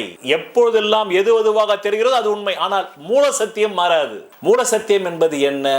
மனிதன் உயிர் வாழ காற்று தேவை, அது எப்பொழுதும் மாறாது. மனிதன் உயிர் வாழ பஞ்சபூதம் தேவை, அது எப்போதும் எந்த யுகத்திலும் மாறாது. நிலம், நீர், நெருப்பு, காற்று மூல சத்தியம், அவை உண்மை அல்ல. அப்ப இந்த பூமி சுத்தி கொண்டே இருக்கிறது, அது சத்தியம், அது உண்மை அல்ல. நீ வேற கேலக்சியில் இருந்தாலும் அந்த கேலக்சி சுத்தும். சுற்றுவது மட்டில் தான் உயிர் வாழ முடியும். சுற்றாததில் டெட் செல்லுன்னு பேரு. உங்க பாடியிலேயே ஒரு பாட்டுக்கு ரத்தம் போலன்னா என்ன பண்றான்? அதை எடுத்துடுறானா இல்லையா? விரலுக்கு ரத்தம் போலன்னா டெட் செல், அங்க சுழற்சி இருக்கணும். ரத்தம் உடம்புல எல்லா பார்ட்லயும் சுத்தி மூளைக்கு போனாதான் நீ அலைவா இருக்க. எந்த பகுதியில ரத்தம் ஓட்டம் இல்லையோ அது டெட் செல். அப்போ இது மூல சத்தியம். அப்படிப்பட்ட அந்த மூல சத்தியத்தை அடக்கியதுதான் ஜோதியாம் ஜோதிஷம். அது ஒரு மனிதனுடைய அகம் சம்பந்தப்பட்டது. ஆனா இந்த மனிதன் என்ன சொல்றான்? அந்த சத்தியத்தை, அந்த உண்மை வந்து எனக்காக மட்டுமே என் பொண்டாட்டி வந்து உடம்ப பகிர்ந்துகிட்டு இருந்தா அது உண்மை, அவளுக்கு பிடிச்ச இன்னொருத்தனோட உடல்ல வச்சுக்கிட்டா அது உண்மை இல்லையா? அப்ப அது உண்மைதானே, அதுவும் நடந்த ஒரு நிகழ்வு தானே. அதனால்தான் மொழியின் பால் மக்கள் அனைவருமே கடவுள் என்ற வார்த்தையையும் வந்து புரிந்து கொள்வதில்லை. இன்னைக்கு இந்த உலகத்துல 300 மதங்கள் இருக்கு. இந்த 300 மதங்களும் வந்து தன் மதம் தான் உயர்ந்தது என்பதை நிரூபிப்பதில் தான் இருக்கிறதே தவிர மொழியின் பால் எந்த மதமும் மனிதனுக்கு அமைதியை போதிப்பதில்லை, அன்பை போதிப்பதில்லை. அன்பு என்றால் கூட கிறிஸ்துவத்திற்குள் நீ வந்தால் தான் உண்மையான அன்பு. இப்ப அந்த இவன் கேட்டானே, என் மனைவி என்னோட உடலுறவு வைத்துக் கொண்டால் தான் உண்மை, அடுத்தனோட உடலுறவு வைத்துக் கொண்டால் பொய். அப்படித்தானே எல்லா மதமும் இருக்கு. இயேசு கிறிஸ்துவை நம்பினால் தான் உண்மையானவன். நீ சிவனை நம்பினால் பொய். சிவன் உண்மை இல்லை, முருகர் உண்மை இல்லை, அல்லாஹ் உண்மை இல்லை. ஒரு கிறிஸ்துவனுக்கு, ஒரு இஸ்லாமியருக்கு சிவனும் உண்மை இல்லை, இயேசுவும் வந்து உண்மை இல்லை. இது நடந்தது. இது ஒரு அழகான சுஃபி மிஸ்டிக்ஸம் கதை. இப்படி 300 மதங்களும் மூல சத்தியத்தை மறந்து விடுகிறார்கள். இந்த 300 மதத்துக்கு எது மூல சத்தியம்? பிரபஞ்சம்னு ஒன்று இருக்கணும், அங்க உயிர் வாழணும், வரணும், அங்க மொழி என்று ஒன்று கண்டுபிடிக்க வேண்டும். அப்பதான் பைபிளையே எரேபிய மொழியில் இயேசு உரைக்க முடியும். அந்த மொழியே வந்து ஒரு ஃபால்ஸ். அந்த மொழி எப்படி வந்ததுன்னு பின்னாடி சொல்றேன். இல்ல, அந்த மொழியை நான் சொல்லிட்டு வந்தா சரியா இருக்கும். இந்த கதைக்கு வந்து அந்த மொழியை பத்தி நான் சொல்லிட்டு வந்தேன்னா தான் ரொம்ப ரொம்ப சரியா இருக்கும். லாங்குவேஜ் ஹவ் எக்ஸிஸ்டட், அதை பத்தி சொல்றேன். மனித இனம் பேசும் மொழி ஆதியில் மொழியே இல்லாமல் தான் இருந்தது. மனித இனம் பேசும் மொழி ஆதியில் மொழியே இல்லாமல் தான் இருந்தது. பிறகு ஒலி அலைகளை வைத்துதான் மொழியை உருவாக்கி அந்த மொழியை எல்லோரும் கற்கச் சொல்லி பிறகுதான் இந்த வார்த்தை இந்த பொருளுக்கு அர்த்தம் என்று ஒவ்வொரு மனித மூளையிலும் பதிய வைத்து பழக்கப்படுத்தி உருவானதுதான் வரலாற்று ரீதியாக தமிழ் மொழியாகட்டும், மூத்த மொழியாகட்டும், எரேபிய மொழியாகட்டும், ஹீப்ரு மொழியாகட்டும், ஆங்கிலமாகட்டும். ஆம் ஆம், மொழியியல் லிங்குஸ்டிக்ஸ், மனிதவியல் ஆந்த்ரோபாலஜி, தொல்லியல் ஆர்காலஜி, பரிணாம உயிரியல், எவோல்யூஷனரி பயாலஜி ஆகிய துறைகளின் ஆய்வுகளின்படி மனித மொழி ஒரே நாளில் உருவானது அல்ல. ஆரம்ப மனிதர்கள் முதலில் ஒலிகள், சைகைகள், பாவனைகள், முகபாவனைகள் போன்றவற்றை பயன்படுத்தி இருக்கலாம். பின்னர் அவை படிப்படியாக ஒழுங்குபடுத்தப்பட்ட மொழியாக வளர்ந்தன என்று பல அறிவியல் ஆய்வுகள் கூறுகின்றன. ஆரம்ப மனிதர்களுக்கு இன்றைய போன்ற மொழி இருந்ததா? இப்போ இதை பற்றி சொல்லும்போது நான் ChatGPTல இதை கேட்டேன். அதுக்கு வந்த விளக்கம் தான். அதான் சொன்ன, கேள்வி கேட்க தெரியணும். நீங்கள் ChatGPTயா இருந்தாலும் ஒரு குரு கிட்டையும் கேள்வி கேட்க தெரியணும். அதனால தான் என் குருநாதர் நான் கேள்வி கேட்கறது பதில் சொல்ல முடியாம தான் என் கூட ஒரு கலந்துரையாடலுக்கு உட்கார்ந்தாரு. முதல்ல எடுத்த உடனே நான் கேட்ட கேள்வி என்ன தெரியுமா? மனிதர்களுக்குள் ஏற்றத்தாழ்வு ஏன்? இதை ஜோதிடத்தின் ரீதியாக வந்து இந்த ஜோதிடத்தை கண்டுபிடித்தது யார்? மனிதர்களுக்குள் ஏற்றத்தாழ்வை கற்பித்தது கடவுளா? அந்த கடவுள் என்றால் அவர் எங்கு உயிர் வாழ்கிறார் அப்படின்னு கேட்குறேன். எப்போ 2000 அவர் உடனே டேப் ஆஃப் பண்ணியா? முதல்ல டேப் ஆஃப் பண்ணுனார். யோ, நீ ஜோசியத்தை பற்றி தனியாக கேட்குறேன்னு சொன்னேன். இது என்னையா, இது உலகத்தை ஆரம்பிச்சது யார் அந்த கடவுள்? நீ பார்த்துருக்கியான்னு கேட்குறையோ? நீ கேட்கறது ஒரு மகா ஞானி கிட்ட கேட்கறியா? அதை வந்து ஒரு ஜோசியக்காரங்கிட்ட கேட்குற? நான் உன்னுடைய ஜோதிட குருயா? நான் உன்னுடைய ஆன்மீக மகா ஞான குரு இல்லையா? ஜோதிட கேள்வியில எது பகைன்னா என்ன, நீச்சம்னா என்ன, நட்சத்திர சார பரிவர்த்தனை என்ன, பரிவர்த்தனை யோகம், இதை கேள்வியான்னா எனக்கு மூல சத்தியம் தெரிஞ்சாதானே நான் இதை புரிஞ்சிக்க முடியும். மூல சத்தியம் தெரியாம நான் இது எந்த சாதாரண ஜோதிடம் சொல்லிட்டு போயிடுவானு, சாதாரண எந்த ஜோசியன்னு சொல்லிட்டு போயிடுவானு. அப்போ மனித இனம் பேசும் மொழி ஆதியில் மொழியே இல்லாமல், இதை நான் ChatGPT கேட்டதுக்கு அந்த ChatGPT என் கேள்விக்கு பதில் சொல்லிச்சு. ChatGPT மனித இனம் பேசும் மொழி ஆதியில் மொழியே இல்லாமல் தான் இருந்தது. பிறகு ஒலி அலைகளை வைத்து தான் மொழியை உருவாக்கி அந்த மொழியை எல்லோரும் கற்கச் சொல்லி பிறகுதான் இந்த வார்த்தை இந்த பொருளுக்கு அர்த்தம் என்று உருவானது. வரலாற்று ரீதியாக ஆதாரத்தோடு விளக்குக அப்படின்னு உடனே ChatGPT ஆம் அப்படின்னு எடுத்த உடனே நீங்கள் சொன்னது கரெக்ட். ஆம், மொழியியல் லிங்குஸ்டிக்ஸ், மனிதவியல் ஆந்த்ரோபாலஜி, தொல்லியல் ஆர்காலஜி, பரிணாம உயிரியல் எவோல்யூஷனரி பயாலஜி ஆகிய துறைகளின் ஆய்வுகளின்படி மனித மொழி ஒரே நாளில் உருவானது அல்ல. ஆரம்ப மனிதர்கள் முதலில் ஒலிகள், சைகைகள், முகபாவனைகள் போன்றவற்றை பயன்படுத்தியிருக்கலாம். பின்னர் அவை படிப்படியாக ஒழுங்குபடுத்தப்பட்ட மொழியாக வளர்ந்தன என்று பல அறிவியல் ஆய்வுகள் கூறுகின்றன. நான் கேட்ட கேள்வி தெளிவாக இருந்தனால தான் ChatGPT தெளிவாக பதில் சொல்லும். நீ முட்டாள்தனமாக கேட்டீங்கன்னா அதுக்கு முட்டாள்தனமாக பதில் சொல்லும். வளர்ந்தன. அதே போல தான் ஒரு குரு கிட்ட கூட தெளிவான கேள்வி கேட்கணும். பல அறிவியல் ஆய்வுகள் கூறுகின்றன ஆரம்ப மனிதர்களுக்கு இன்றைய போன்ற மொழி இருந்ததா? அறிவியல் ஆய்வுகளின்படி ஆரம்ப ஹோமோசேப்பியன்ஸ் 2 லட்சம் வருடங்களுக்கு முன்பு மனிதர்களுக்கு முதலில் முழுமையான இலக்கண மொழி இல்லை. அவர்கள் குரல் ஒலிகள், கை காட்டுதல், முகபாவனை, உடல் அசைவுகள் மூலம் தகவல் பரிமாறி இருக்கலாம். பின்னர் சமூக வாழ்க்கை சிக்கலான போது ஒலிகளுக்கு குறிப்பிட்ட அர்த்தங்கள் இணைக்கப்பட்டன. இந்த ஒலி இந்த பொருள் எப்படி உருவானது? இது மனித சமூகம் உருவாக்கிய ஒப்பந்த கன்வென்ஷன். நமக்குள்ள ஒரு கன்வென்ஷன் பண்ணிக்கிட்டோம். அமைப்பு, லவ்னா நான் உன்னை காதலிக்கிறேன், ஹேட்டுன்னா நான் உன்னை வெறுக்கிறேன். ஹேட், அந்த ஹேட் அப்படின்ற அந்த ஒலியில வெறுப்பு வருது, வெறுக்கிறேன் அமைப்பு என்று மொழியியல் கூறுகிறது. உதாரணம், தண்ணீர் என்ற தமிழ் சொல் இயற்கையாக தண்ணீருக்குள் இருந்த ஒன்று அல்ல. தண்ணீர் என்ற தமிழ் சொல் இயற்கையாக தண்ணீருக்குள் இருந்த ஒன்று அல்ல. தண்ணீருக்குள் தண்ணீர் இருக்கான்னு கேட்டீங்கன்னா இல்லை. ஹைட்ரஜன் 2 அணுக்கள், ஆக்சிஜன் 1 அணுக்கள், இதுதான் தண்ணீரில் இருக்கு. ஆக தண்ணீர் என்ற தமிழ் சொல் இயற்கையாக தண்ணீருக்குள் இருந்த ஒன்று அல்ல. ஆங்கிலத்தில் அதையே வாட்டர் என்கிறார்கள், இந்தியில் அதையே பானி என்கிறார்கள். அதாவது பொருளுக்கும் சொல்லுக்கும் இயற்கையான நிரந்தர இணைப்பு இல்லை. மனித சமூகம் ஒப்புக்கொண்ட அர்த்தம்தான் உள்ளது. இதையே மொழியியல் அறிஞர் ஃபெர்டினாண்ட் டி சாசூர் சிக்னிஃபயர் மற்றும் சிக்னிஃபைடு என்ற கருத்தில் விளக்கினார். குழந்தை மொழி கற்பது எப்படி? ஒரு குழந்தை பிறக்கும் போது எந்த மொழியும் தெரியாது. அது ஒலிகளை கேட்கிறது. பெரியவர்கள் பயன்படுத்தும் வார்த்தைகளை மீண்டும் மீண்டும் கேட்கிறது. அந்த ஒலி எந்த பொருளை குறிக்கிறது என்பதை சமூகத்தின் மூலம் A for apple, B for biscuit அப்படின்னு நம்ம அதுக்கு அந்த சிம்பாலிசம் கொடுக்குறோம். அதே சிம்பாலிசம் தான் ஜோதிடத்தில் இருக்கு. சூரியன் என்னென்ன காரகத்துவம், நவ கிரகங்களுக்கு நவ கிரகத்துவம் அப்படின்னு ஒரு 100 காரகத்துவம் 9 கிரகத்துவம் கொடுக்குறோம். அந்த ஒலி எந்த பொருளை குறிக்கிறது என்பதை சமூகத்தின் மூலம் கற்கிறது. அம்மா, தண்ணீர், வா, இவ்வாறு ஒலி, அர்த்தம், இணைப்பு கற்றுக்கொள்ளப்படுகிறது. இதுவே மனித இன வரலாற்றிலும் மெதுவாக நடந்திருக்கலாம் என்று பல ஆய்வாளர்கள் கருதுகின்றனர். மொழி உருவானதற்கான முக்கிய கோட்பாடுகள் மொழியியல் மற்றும் மனிதவியல் துறைகளில் பல கோட்பாடுகள் உள்ளன. ஒலி நகலியல் கோட்பாடு, வவ் தியரி. மனிதர்கள் இயற்கை ஒலிகளை பின்பற்றி சொற்கள் உருவாக்கினர். உதாரணம், குக், மியாவ், டிக்டாக். உணர்ச்சி ஒலி கோட்பாடு, பூ தியரி. வலி, மகிழ்ச்சி, பயம் போன்ற உணர்ச்சி ஒலிகளில் இருந்து மொழி வளர்ந்தது. உதாரணம், ஐயோ.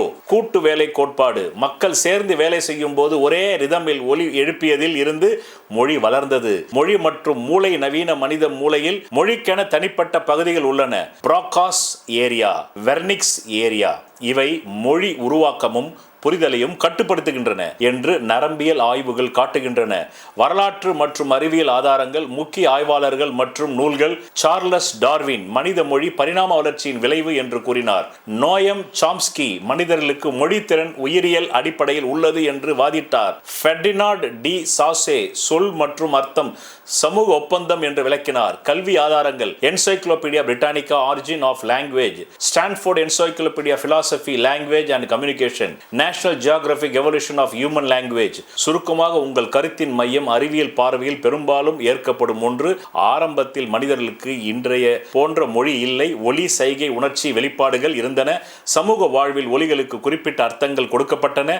அவை தலைமுறைகள் மூலம் கற்பிக்கப்பட்டன. பின்னர் இலக்கணம், எழுத்து, மொழிகள் உருவாகின. அதாவது ஒலி, அர்த்தம், சமூக ஒப்புதல், மொழி என்ற பரிணாம வளர்ச்சி நடந்ததாக நவீன மொழியியல் மற்றும் மனிதவியல் கூறுகின்றன அப்படின்னு அப்படின்னு சொல்லி இறுதியாக ஒரு மதிப்புமிக்க கதை கூறி முடிக்கிறேன். இப்போ இந்த மாதிரி பாருங்கள், தமிழ்நாட்டில் தமிழர்கள் தான் வாழணும் அப்படின்னு ஒரு இளம் அரசியல் தலைவர் சொல்கிறார். பாவம், இன்று அவர் இந்த தேர்தலில் அவர் காணாமலே போய்விட்டார். கடந்த 60 ஆண்டுகளாக தமிழ் என்று திராவிட கழகம் திமுக பல லட்சம் கோடி சம்பாதித்து விட்டார்கள்.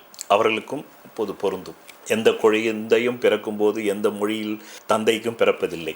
இப்படி மொழியாலும் அடித்துக் கொள்கிறார்கள், மதத்தின் பாலும் அடித்துக் கொள்கிறார்கள். அணுகுண்டுகளை தயாரித்து மக்களை கடந்த 200 வருடங்களில் பல கோடி பேரை கொன்று விட்டார்கள். அப்படின்போது கடவுள் ரொம்ப டென்ஷன் ஆயிட்டார். அப்போ என்ன பண்ணாரு? பிரிட்டன், அமெரிக்கா, ரஷ்யா இந்த 3 நாட்டு அதிபர்களையும் அழைத்தார். இந்த 3 நாட்டு அதிபர்களும் வந்தார்கள். ஃபர்ஸ்ட் அமெரிக்காட்ட கேட்டார், இந்த பார், இனிமேல் மொழியால் சண்டை போடாதீங்க. இது நம்முடைய தமிழக முதல்வர் ஜோசப் விஜய் அவர்களுக்கும் பொருந்தும். அவருடைய ஜோதிடர் கடைசியாக அங்கேயே வந்து முடிக்கிறார். ராடன் பண்டிட்டும் அவருக்கும் பொருந்தும். அவரும் பார்த்தாருனாக்கா கேள்வி பெறலாம். இப்போ அவரும் அன்எத்திக்கல் கேம் தான் ஆடிட்டு வந்திருக்காரு. ஏடிஎம்கே உடைச்சி 25 எம்எல்ஏ கூட்டு வந்திருக்காரு முதல்வர் Vijay. Every action there is an equal opposite action வரப்போகுதுன்னு சொல்லிட்டோம். அதுதான் கர்மா. அவர் எப்படி உடைச்சாரோ அதே மாதிரி அவர் கட்சியை ஒருத்தர் உடைக்க போகிறாங்க. அது அதிமுக தான் உடைக்குமா, திமுக உடைக்குமா, இல்லை நாளைக்கு ஒரு புது கட்சி ஃபார்ம் ஆகி நம்ம விஜய் எப்படி புதுசாக வந்து உடைச்சார அந்த மாதிரி இன்னொரு 50 வருஷம் கழிச்சு கூட ஒருத்தர் வந்து உடைக்கலாம் விஜய் கட்சி. அது நடந்தே தீரும். நடக்காமல் அவர் இந்த பூமியை விட்டு போக முடியாது. அதுதான் நியூட்டன் லா, அதுதான் கர்மா. எப்படி செய்கிறாயோ அப்படி அனுபவிப்பாய். அதுக்கு தான் இப்போ இந்த கதை. அப்போ சொன்னார், என்னப்பா இது, நான் படைச்ச இந்த பூமியில் அமெரிக்கா நீ வந்து ரஷ்யாவை அழிக்கணுன்ற, ரஷ்யா உன்னை அழிக்கணுன்றான். 2 உலகப் போர்களும் நீங்கள் தான் போட்டீங்க, பல கோடி பேர் செத்துட்டாங்க. இது என்னால் தந்தையாக இருந்து கொண்டு இதை என்னால் சகிக்க முடியாது என்ற சாவது எல்லாமே என் குழந்தைகள். ஏன்னா மேற்கத்திய மதங்கள் வந்து தந்தை என்று தான் சொல்லும் கடவுளை, நம்முடைய கிழக்கத்திய மதங்கள் தாயின்னு சொல்லும். இது மேற்கத்திய கடவுள், அங்க நடந்த ஒரு சம்பவம் இது. அதனால வந்து மேற்கத்திய கடவுள் தந்தை ஆயிச்சாரு. நான் தந்தை எப்படி பார்த்து சும்மா இருப்பேன்? சாகிறது பூராமே என் பிள்ளைங்க தானே. அதனால இப்போ நான் ஒரு வரம் தரேன் உனக்கு. I give you wish for America.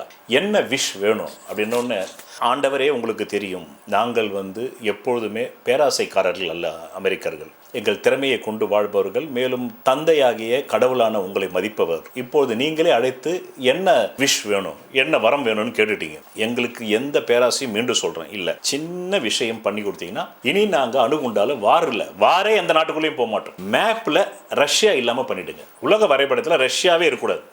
இந்த வரம் உங்களுக்கு கொடுக்க முடியும்னா இன்று முதல் நாங்கள் சாத்வீக பக்ஷியாக மாறிடுறோம். சாத்வீகம்னா அவ்வளோதான், புத்தர் மாதிரி ஆகிடுவோம். அன்பு, கருணை, காதல் இதை மட்டும் வளர்ப்போம். அணு ஆயுதங்களை வளர்க்க மாட்டோம், இராணுவங்களை உலக நாடுகளை விற்க மாட்டோம், எதுவுமே பண்ண மாட்டோம். அப்படியே கடவுள் திரும்பினார் ரஷ்யா பக்கம். நீங்கள் என்னங்க போர் பண்ணாமல் அமெரிக்கா மேலே அந்த நாட்டு மக்களை கொல்லாமல் மீண்டும் 3வது உலக போருக்கு போகாமல் இருக்கிறதுக்கு உங்களுக்கு ஏதாவது வரம் இருந்தால் சொல்லுங்கள். ஏன்னா சாவது என் பிள்ளைகள். ஆண்டவரே, உங்களை இதுவரையிலும் யாரும் பார்த்ததில்லை, உங்களை யாரும் பேசுனதில்லை. அதனால் எங்கள் நாட்டில் நிறைய பேர் இப்போ தீபமே ஏற்றுறதில்லை. ஏதோ சம்பிரதாயப்படி எல்லாரும் காலையில் சாயந்தரம் சிலுவையை நெத்தியில் போட்டுக்கிறோம், அவ்வளோதானே தவிர பல ஆயிரம் இப்போ 2000 வருஷமாக நீங்கள் நேரில் யார் முன்னாடி தோன்றுனதில்லை. இப்போ நீங்கள் தோன்றுறது கூட எனக்கு கனவாக தான் இருக்குது. அதை நம்புறதா இல்லை கனவு கண்டுக்கிட்டு இருக்குன்னா அதுவும் தெரியல. அதனால் வேண்டி எங்களுக்கு பேராசை கிடையாதுன்னா இன்னொரு நாட்டை நாங்கள் போய் பிடிக்கணுன்ற அவசியமே எங்களுக்கு கிடையாது. நீங்களா எங்களை கூப்பிட்டு மதித்து வந்து கேட்டதால தான் இந்த வரமும் கேட்குறேன். அதுவும் கேட்க மாட்டேன். சரி கேள் மகனே, உலக வரைபடத்தில் அமெரிக்கா இல்லாமல் இருக்கணும். அதுக்கப்புறம் சண்டையே ரஷ்யா போகாது. இப்போ உக்ரைன் நடந்ததில்லை, அது கூட அமெரிக்காவில் தான். அவங்க தான் வந்து ஆயுதம் கொடுக்குறாங்க. இந்த கதை இப்போ நடந்தது. அந்த சுஃபி வேறு யாரும் இல்லை, இந்த நவீன நூற்றாண்டில் வாழ்ந்து கொண்டிருக்கும் ஜோதிட சத்குருஜி மேரு என்ற சுஃபி என் கனவில் வந்த கதை தான் அது. உண்மையிலே என் கனவில் இந்த கதை வந்தது. அப்போது ரஷ்ய அதிபர் புதின் சொல்கிறார், இப்போ கூட பாருங்கள், நாங்கள் சும்மா தான் இருந்தோம், இவங்க தான் வந்து நேட்டோ கூட்டு நாட்டு படைகள் சேர்ந்துக்கிட்டு எங்களோட சண்டை செய்ய சொல்லி எங்கள் பகுதியில் இருந்து பிரிக்க பார்க்குறாங்க உக்ரைனை. ஆமாம், பேர் வந்து அந்த சின்ன நாடால் போர் பண்ண முடியாது. இந்த நேட்டோ படைகள் நாடுகள் எல்லாமே அதுக்கு ஆயுதம் சப்ளை பண்ணுறதுனால தான் ஆயிரக்கணக்கான பேர் சாகிறான் வாரம். அதனால் நீங்கள் உங்கள் மேலே எங்களுக்கு மரியாதை, உங்கள் மேலே எங்களுக்கு நம்பிக்கை போயிடுச்சு. இருந்தாலும் நாங்கள் வேறு வழி இல்லை. எல்லாருமே அப்படித்தான், தான் கொண்ட கருத்துக்காக தான் சாகுறான். இப்போ ஒரு கட்சிக்கு ஒரு சின்ன ஒரு குறிப்பிட்ட வந்து சதவீதம் வந்துடுச்சுன்னா அந்த கட்சி தப்பு செஞ்சாலும் சரி, ரைட் செஞ்சாலும் அந்த கட்சிக்கு உள்ள மாற மாட்டான். மாறிட்டான்னா மக்கள் பார்வையில் அப்போ இவ்வளோ நாள் நீ வந்து முட்டாளாக இருந்தியான்னு கேட்டுருவான். அதுக்கு பயந்துக்கிட்டே அவன் தப்போ ரைட்டோ திமுக போட்டுருவான், தப்போ ரைட்டோ அதிமுக போட்டுருவான். இப்போ தப்போ ரைட்டோ தாவக போட போகிறாங்க. அந்த பர்சன்டேஜ் அதனால தான் நிற்குது, அந்த மனிதனுடைய ஆணவத்தால் தான் நிற்குது. அதே மாதிரி வேறு வழியில் எங்களுக்கு ஆணவம், நாங்கள் உங்களுக்கு வந்து கடவுளாக ஏற்றுக்கிட்டோம். அதனால் வேண்டி இப்போ நாங்கள் மாறிட்டோம்னா அப்போ இவ்வளோ நாள் நீ முட்டாளாக இருந்தீங்கன்னா உலகம் கேட்கும். அதுக்காக வேற சும்மா கும்பிட்டுக்கிட்டு இருக்கோமே தவிர இந்த ஒரே ஒரு வரம் கொடுங்க. இப்போ இந்த உக்ரைன் சண்டை கூட அமெரிக்கா தான் காரணம். அமெரிக்கான்றது உலக வரைபடத்தில் இல்லாமல் பண்ணிங்கன்னா நாங்கள் இனிமேல் சண்டை போட மாட்டோம். இப்போ பிரிட்டன் பக்கம் திரும்பினார் மகனே. அவர்கள் இருவரும் கூறிவிட்டார்கள் அவருடைய விஷ் என்னன்றது. விஷ் சொல்லு கடவுளே, நாங்கள் எப்போது உங்களிடம் என்ன கேட்டோம்? நீங்கள் கொடுத்ததை கொண்டு அன்புடன் வாழ்ந்து கொண்டிருக்கிறோம், பண்புடன் வாழ்ந்து கொண்டிருக்கிறோம். அதுதான் பிரிட்டன் சாம்ராஜ்யத்தின் சூரியன் உதிப்பதும் மறைவதும் எங்களுடைய நாட்டிலே என்று சொல்லிக் கொள்கிறோம். நாங்கள் பேராசை பிடித்தவர்களும் அல்ல அமெரிக்காவை போல்.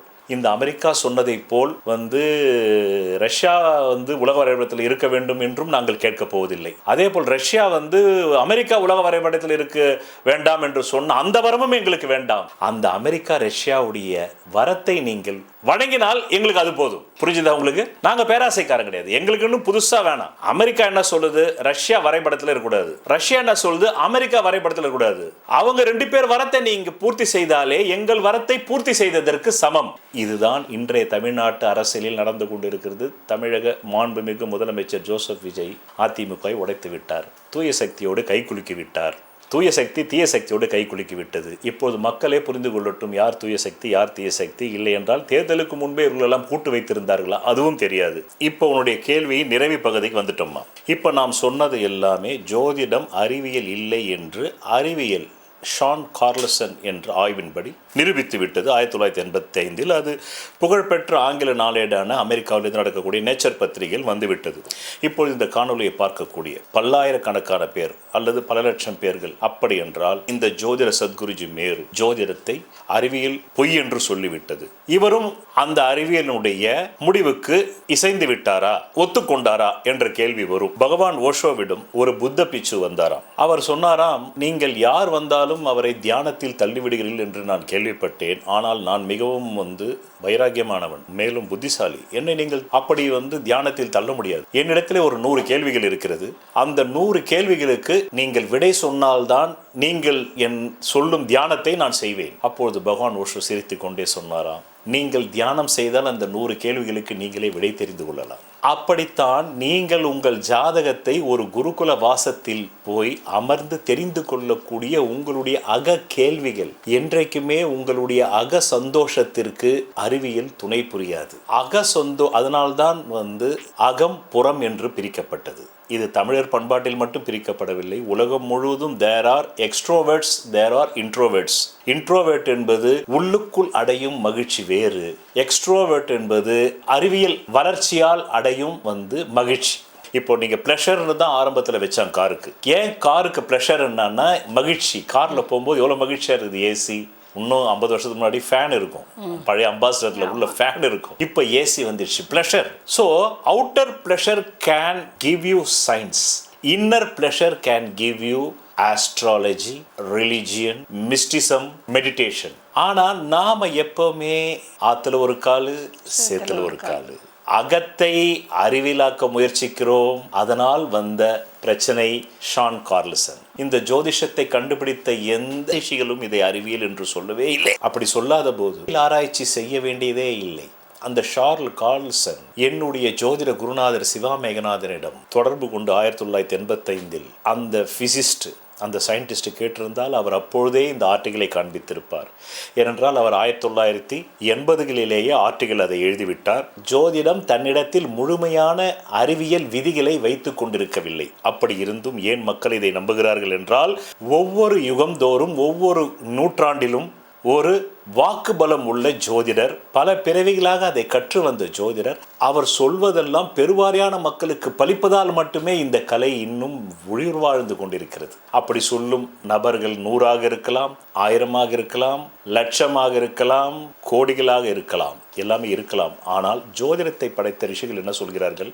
இந்த கலை 1 கோடி பேரில் ஒருவருக்குத்தான் புரியும். இதற்கு நூலாதாரமே என்னிடத்தில் உண்டு. பழங்கால நூல்களில் 1 கோடி பேருக்கு ஒருத்தருக்கு தான் புரியும்னா, இன்னைக்கு தமிழ்நாட்டில் 8 கோடி பேருக்குள்ள இருக்காங்கன்னா 8 பேருக்கு தான் புரியும்.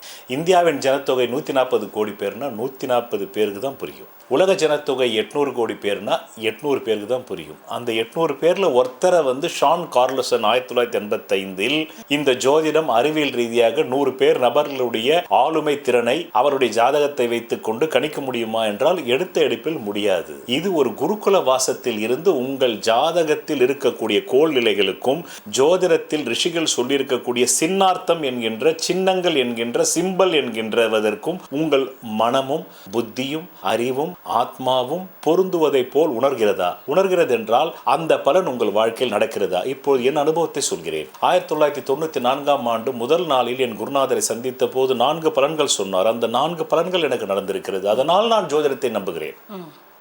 அது மட்டுமல்ல, நானும் அருணாச்சலமும் கூடி பேசி ஒரு நாளைக்கு 18 மணி நேரம் என்று 1.5 வருடம் பேசினோம். பிறகு ஒரு நாளைக்கு 10 மணி நேரம் என்று 5 வருடங்கள் பேசினோம். அப்போது நாங்கள் பேசியது எல்லாமே நடக்கிறது. ஒன்று கூட அதில் நடக்கவில்லை என்றால் கூட நான் இதை நம்பாமல் போயிருப்பேன். ஆனால் இப்பொழுதும் நான் இதை நம்புகிறேனா என்று கேட்டால் நம்பவில்லை.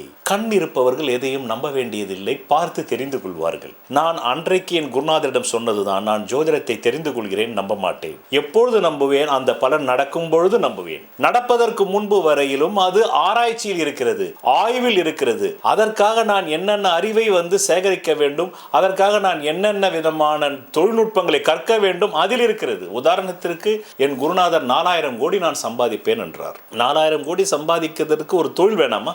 சும்மாவே 4000 கோடி கொட்டுமா? கொடுக்குற தெய்வம் கூரையை பிடிச்சிக்கிட்டு கொடுக்குன்ற பழமொழி மாதிரி சீலிங்கை பிடிச்சிக்கிட்டு கொட்டுமா? அதற்காக 20 ஆண்டுகளுக்கு முன்பு என்னுடைய பேசுவதற்கு எனக்கு பின்னாடி இருக்கு பாருங்க திரையில, பேட்டன் ரைட் உள்ள இந்த புடவையை கண்டுபிடிச்சேன். அம்பானி தன்னுடைய சுயசரிதையில் இப்படி எழுதுகிறார், அவர் pillars are standing in polyester. எனக்கு இதற்கு ஒரு 1000 கோடிக்கோ 500 கோடிக்கோ இன்வெஸ்டர் கிடைத்தால் நான் இப்படி எழுதுவேன் 50 ஆண்டுகள் 20 ஆண்டுகள் கழித்து. அவர் pillars are standing in your star sign silk சாரீஸ்ன்னு எழுது.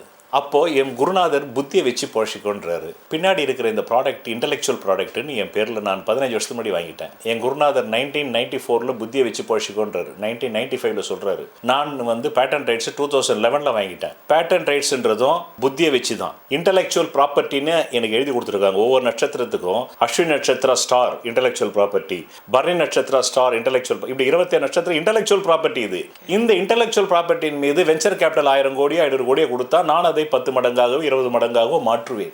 அப்போ புத்தியை வச்சு போஷிக்கொண்டாரு. போஷிக்கிட்டேன்னா புத்தியை வச்சு தான் 2000 தத்துவ பதிவுகள் போட்டிருக்கேன். அப்போ அந்த ஜோதிஷம் பழிக்குதா? புத்தியை வச்சு தான் 3000 வீடியோக்கள் போட்டேன். இந்த வீடியோ உட்பட புத்தியை வச்சு தான் நான் 5 கோணங்களில் இருந்து அறிவியல், மெய்யியல், மதவியல், தத்துவவியல், நடைமுறை பிராக்டிக்கல் வியல் எல்லாவற்றிலும் கொடுத்தேன். இதுவும் புத்தி தான். இப்போ பேசிக்கிட்டு இருக்க இந்த கணப்பொழுதும் புத்தி தான். அப்போ அந்த புத்தியை வச்சு போஷிக்கொண்டாரு. புத்தியை வச்சு தானே பேசிக்கிட்டு இருக்கேன் இப்போ. அதனால தானே நான் கடவுளோட மேலானவன்ற கமெண்ட் வாங்கியிருக்கேன்.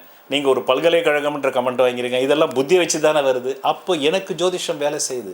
ஏனென்றால் நான் அந்த சின்னார்த்தங்களையும் அந்த சிம்பலுக்கும் எனக்கும் என் போன ஜென்ம கர்மாவிற்கும் அந்த விட்டக்குறை தொட்டக்குறை இருக்கிறதா, அதை நான் படித்து வந்திருக்கிறேனா என்பதை பார்த்து இந்த 30 வருடங்களில் பழித்திருக்கிறது. ரொம்ப அசால்ட்டாக நைட்டு 12 மணிக்கு அருணாச்சலம் கையில் ஒரு சிகரெட் வச்சுக்கிட்டு சொன்ன பலனெல்லாம் எனக்கு பழிச்சிருக்கு. அதனால தான் என் குருநாதர்கள் சொல்லுவார், நான் ஒன்றும் உங்கள்கிட்ட வேத புத்தகத்தை வச்சு ஜோசியம் சொல்லி தரல. ஏன்னா இது அறிவு சம்மந்தப்பட்டது, நம்ம 2 பேருடைய டயலாக்டிக்ஸ் சம்மந்தப்பட்டது. எப்படி சாக்ரட்டிஸ் தன் சிலரோட டயலாக்டிக்ஸ் பேசினாரோ பின்னாடி அதுதான் புக்ஸாக ஆச்சு. அது மாதிரி நானும் அருணாச்சலமும் அவர் ஒரு ஜோதிட சாக்ரட்டிஸ், நான் ஒரு பிளாட்டோ. அப்படி அவர் என் ஜாதகத்துக்காக சொன்ன பலன்கள் எல்லாமே நடந்திருக்குது. அல்ப பலனும் நடந்திருக்குது, புனித பலனும் நடந்திருக்குது, வானலாவிய பலனும் நடந்திருக்கு. அப்போ இது ஒரு அந்தரங்க கலை. இதை பொதுப்படையாக ராசி பலனில் பர்னம் எஃபெக்ட், அதான் பெட்ரமர் ஃபார் எவர் கண்டுபிடிச்சிருப்பாரு. ராசி பலனில் எல்லாருமே இது நடந்ததுன்னு சொல்றதுக்கு காரணம் என்னன்னா, அது பர்னம் எஃபெக்ட். பொதுப்படையாக எப்போதுமே மனிதன் நல்லதையே பேசு.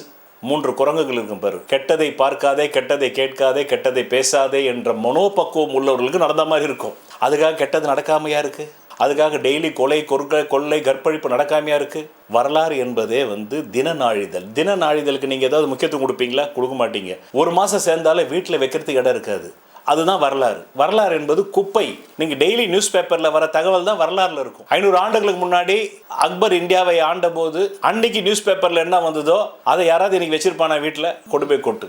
ஆனால் வரலாறு எப்போது பயன்பாடாகும்? அதில் செய்த தவறை மீண்டும் செய்யாமல் இருக்கும்போது. அதில் செய்த தவறை மீண்டும், அதனால தான் பகவான் ஓஷோ சொல்வார், why history repeats?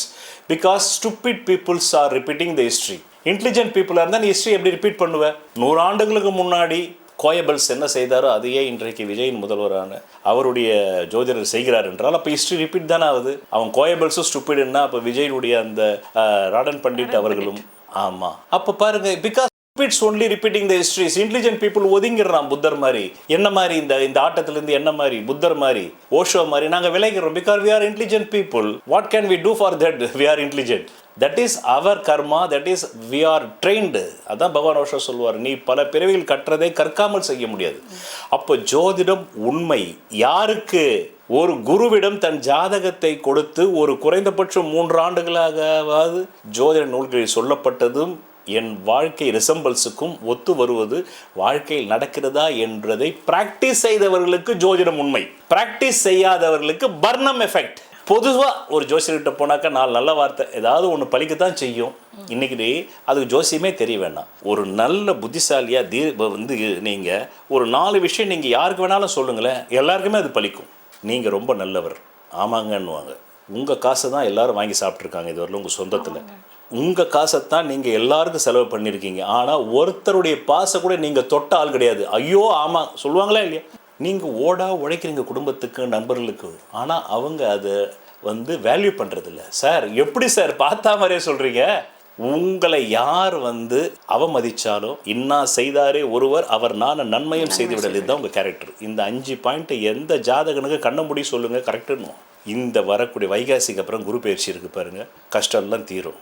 கண்டிப்பாக கஷ்டம் தீரும். ஏன்னா எமோஷன், அதனால தான் ஆங்கிலத்தில் பேர் வச்சோம். மோஷன்னாலே நடந்துக்கிட்டே இருக்கும், ஓடிக்கிட்டே இருக்கும். கஷ்டமும் நிற்காது, துக்கமும் நிற்காது. ஏன்னா வாழ்க்கை எமோஷனில் இருக்குது. ஏன் எமோஷனில் இருக்குது? ஏன் மோஷன்னா என்ன அர்த்தம்?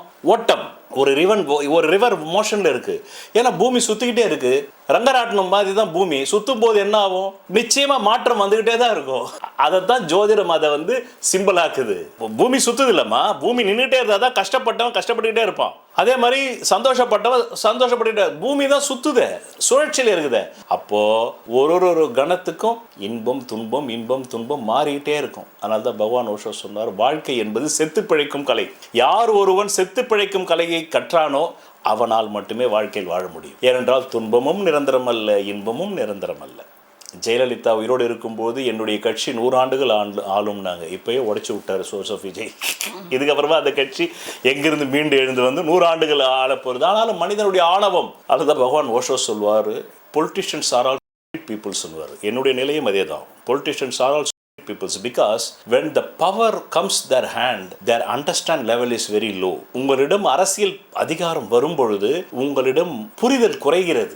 அப்போ உங்ககிட்ட நீங்க எதை வேணாலும் சொல்லலாம், நீங்க எதை வேணா செய்யலாம், எந்த நாட்டின் மீது வேண்டுமென்றாலும் போர் தொடுக்கலாம். ஏன்னா உங்ககிட்ட அதிகாரம் இருக்கு. பாருங்க, நீ ட்ரம்ப் நேரா போய் வந்து ஒரு நாட்டின் அதிபர், அந்த வெனிசுலா நாட்டின் அதிபர் தானே அவர். வெனிசுலா நாட்டின் அதிபரை நாட்டுக்குள்ளே போய் சிறைபிடிச்சு கைதி ஆகிட்டு வந்து வீட்டுக்குள்ளே வச்சுட்டார்.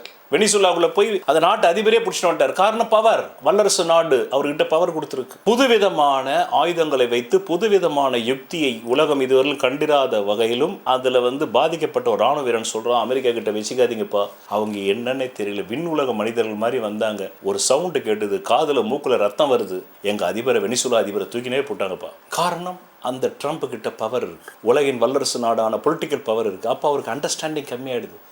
அந்த இடத்துல ஒரு 100 பேர் சத்தா கவலை இல்லை எனக்குன்றாரு. ஈரானுக்குள்ள போய் அடிக்கிறாரு. ஏன் அடிக்கிறாரு? நீ அணுகுண்டு வச்சுக்காத, அதனால 1,00,000 பேர் சத்தா எனக்கு என்ன கவலை? பவர் எங்கேல இருக்கு? வல்லரசு நாட்டின் அதிபர் என்ற பவர். இப்படித்தான் இதற்கு முன்பு பல சமூக நாகரிகங்கள் அழிந்திருக்கிறது.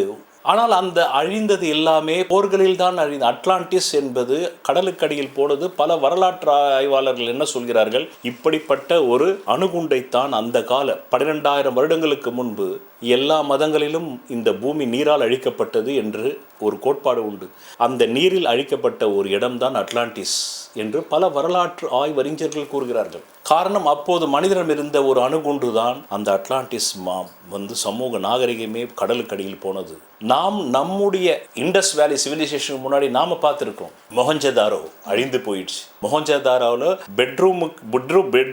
பெட்ரூம்லேயே வந்து பாத் டப் இருந்திருக்கு. பெட்ரூமை ஒட்டியே பாத் டப் இருந்திருக்கு. அந்த அளவுக்கு நாகரிகமாக வாழ்ந்துருக்கான். பெட்ரூமுக்கு பக்கத்திலே நாமளாம் அட்டாச்சு பாத்ரூம்னு அது கதவை வைக்கிறோம். கதவே இல்லாமல் பெட்ரூம் பக்கத்தில் பாத்ரூம்கள் இருந்ததாக மொஹஞ்சதாரோவில் கண்டுபிடிக்கப்பட்டிருக்கிறது. செங்கற்கள், அங்கே இருந்த இடிஞ்ச கட்டுமானங்கள். அப்போ மனித குலத்திடம், அரசியல்வாதிகளிடம் எப்பொழுதெல்லாம் ஹை பவர் வருகிறதோ அப்பொழுதெல்லாமே அந்த பவரை வைத்து ஒன்று அவன் தன் நாட்டு மக்களை கொள்கிறான், அல்லது எதிரி நாட்டு மக்களை கொள்கிறான், அல்லது தன்னுடைய அரசியல் கோட்பாடுகளுக்கு எதிராக உள்ளவர்களை கொள்கிறான், சிறையில் அடைக்கிறான். இப்படிப்பட்ட அரசியல்வாதிகள் தான் பல ஆயிரம் நூற்றாண்டுகளாக அவர்களே இந்த பூமிக்குள் வருவதால் வரலாறு மீண்டும் மீண்டும் திரும்ப நடக்கிறது.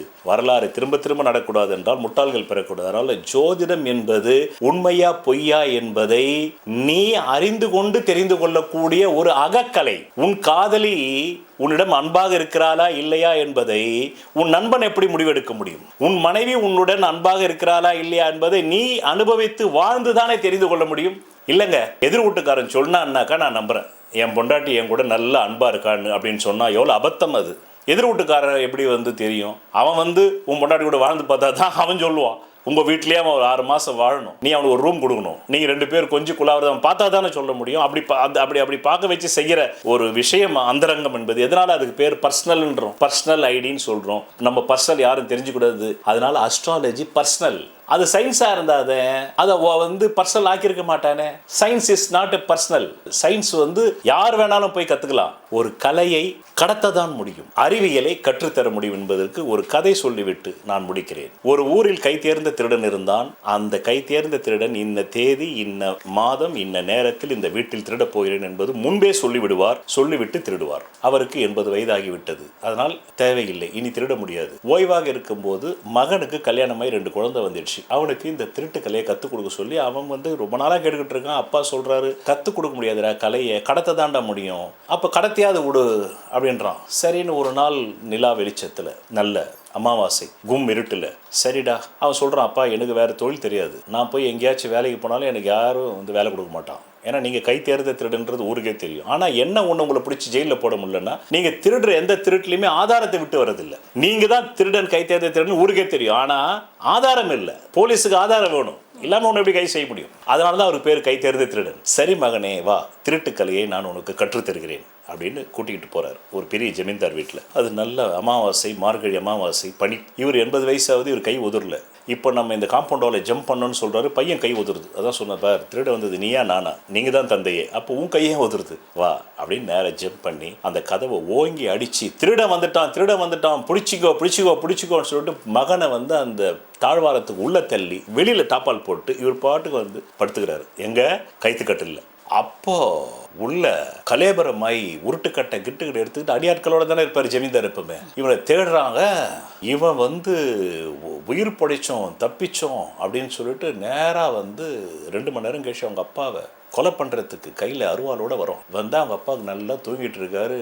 யோ தந்தையை எழுந்துடுறா அப்படின்றான். இன்னைக்கு உன் சாவி என் கையில் தான்டா, கலையை கடத்த முடியும், வெங்காயம்னு சொல்லிட்டு ஏதோ இலக்கிய ரீதியாக பேசி என்னை கொண்டு போய் ஒரு அது சாதாரண ஆளாது. அவங்க வீட்டில் எல்லாம் வீச்சருவாக வச்சுருக்காங்க, எல்லாம் தூக்கிட்டு, ஐயா அப்படி என்னடா நான் உனக்கு தான் பிறந்தனா யாருக்காவது பிறந்தனாடா, என்னை கொல்றதுல உனக்கு அப்படி என்ன மகிழ்ச்சினாக்கா, மகனே நிப்பாட்டு, நடந்ததை பற்றி எனக்கு கவலை இல்லை, அங்கே என்ன நிகழ்ந்தது அதை சொல் அப்படின்றாரு.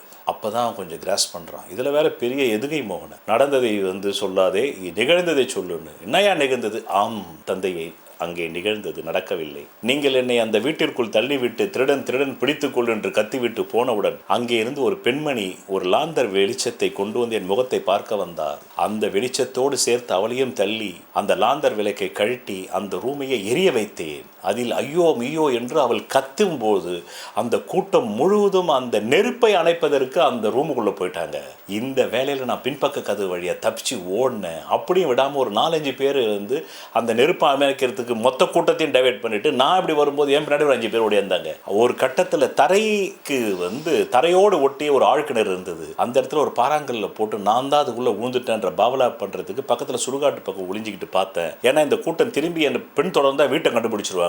அதனால நான் பாட்டுக்கு சுடுகாட்டில் இருந்தேன். அவங்க எல்லாருமே அந்த பாறாங்கல் தான் நான் நினச்சிக்கிட்டு சந்தோஷமா திருடன் செத்தாண்டா, நம்ம முதல்ல வீட்டை போய் பார்ப்போம், அங்கே எரிஞ்சுக்கிட்டு இருக்கு, அங்கே என்ன சாதாரண போகுதுன்னு அங்கே போயிட்டாங்க. உண்மைதான் தந்தையே, அங்கே நடக்கவில்லை, நிகழ்ந்தது. இப்போ அப்பா தூங்கிட்டே சொன்னார், இந்த திருட்டு கலையை நான் உனக்குள் கடத்தி விட்டேன், இனி நீ போய் திருடி உன் குடும்பத்தை காப்பாற்றிக்கோ, நீ யாருக்கிட்டையும் அந்த போலீஸ்கிட்டையும் பிடிபட முடியாது. இப்படி என் குருநாதர்கள் இந்த ஜோதிட கலையின் வாயிலாக என் ஜாதகத்தில் உள்ள ராஜயோகங்களை கடத்தினார்கள். அது ஒன்று கூட மாறாமல் எனக்கு நடக்கிறது. இப்படி இப்போது பார்க்கும் இந்த நேயர்களுக்கு நடக்க வேண்டும், உலக மக்களுக்கு நடக்க வேண்டும் என்றால் நீங்கள் என்னுடைய குருகுலத்தில் கற்க வேண்டும். வேறு எந்த விதமான வழியும் இல்லை.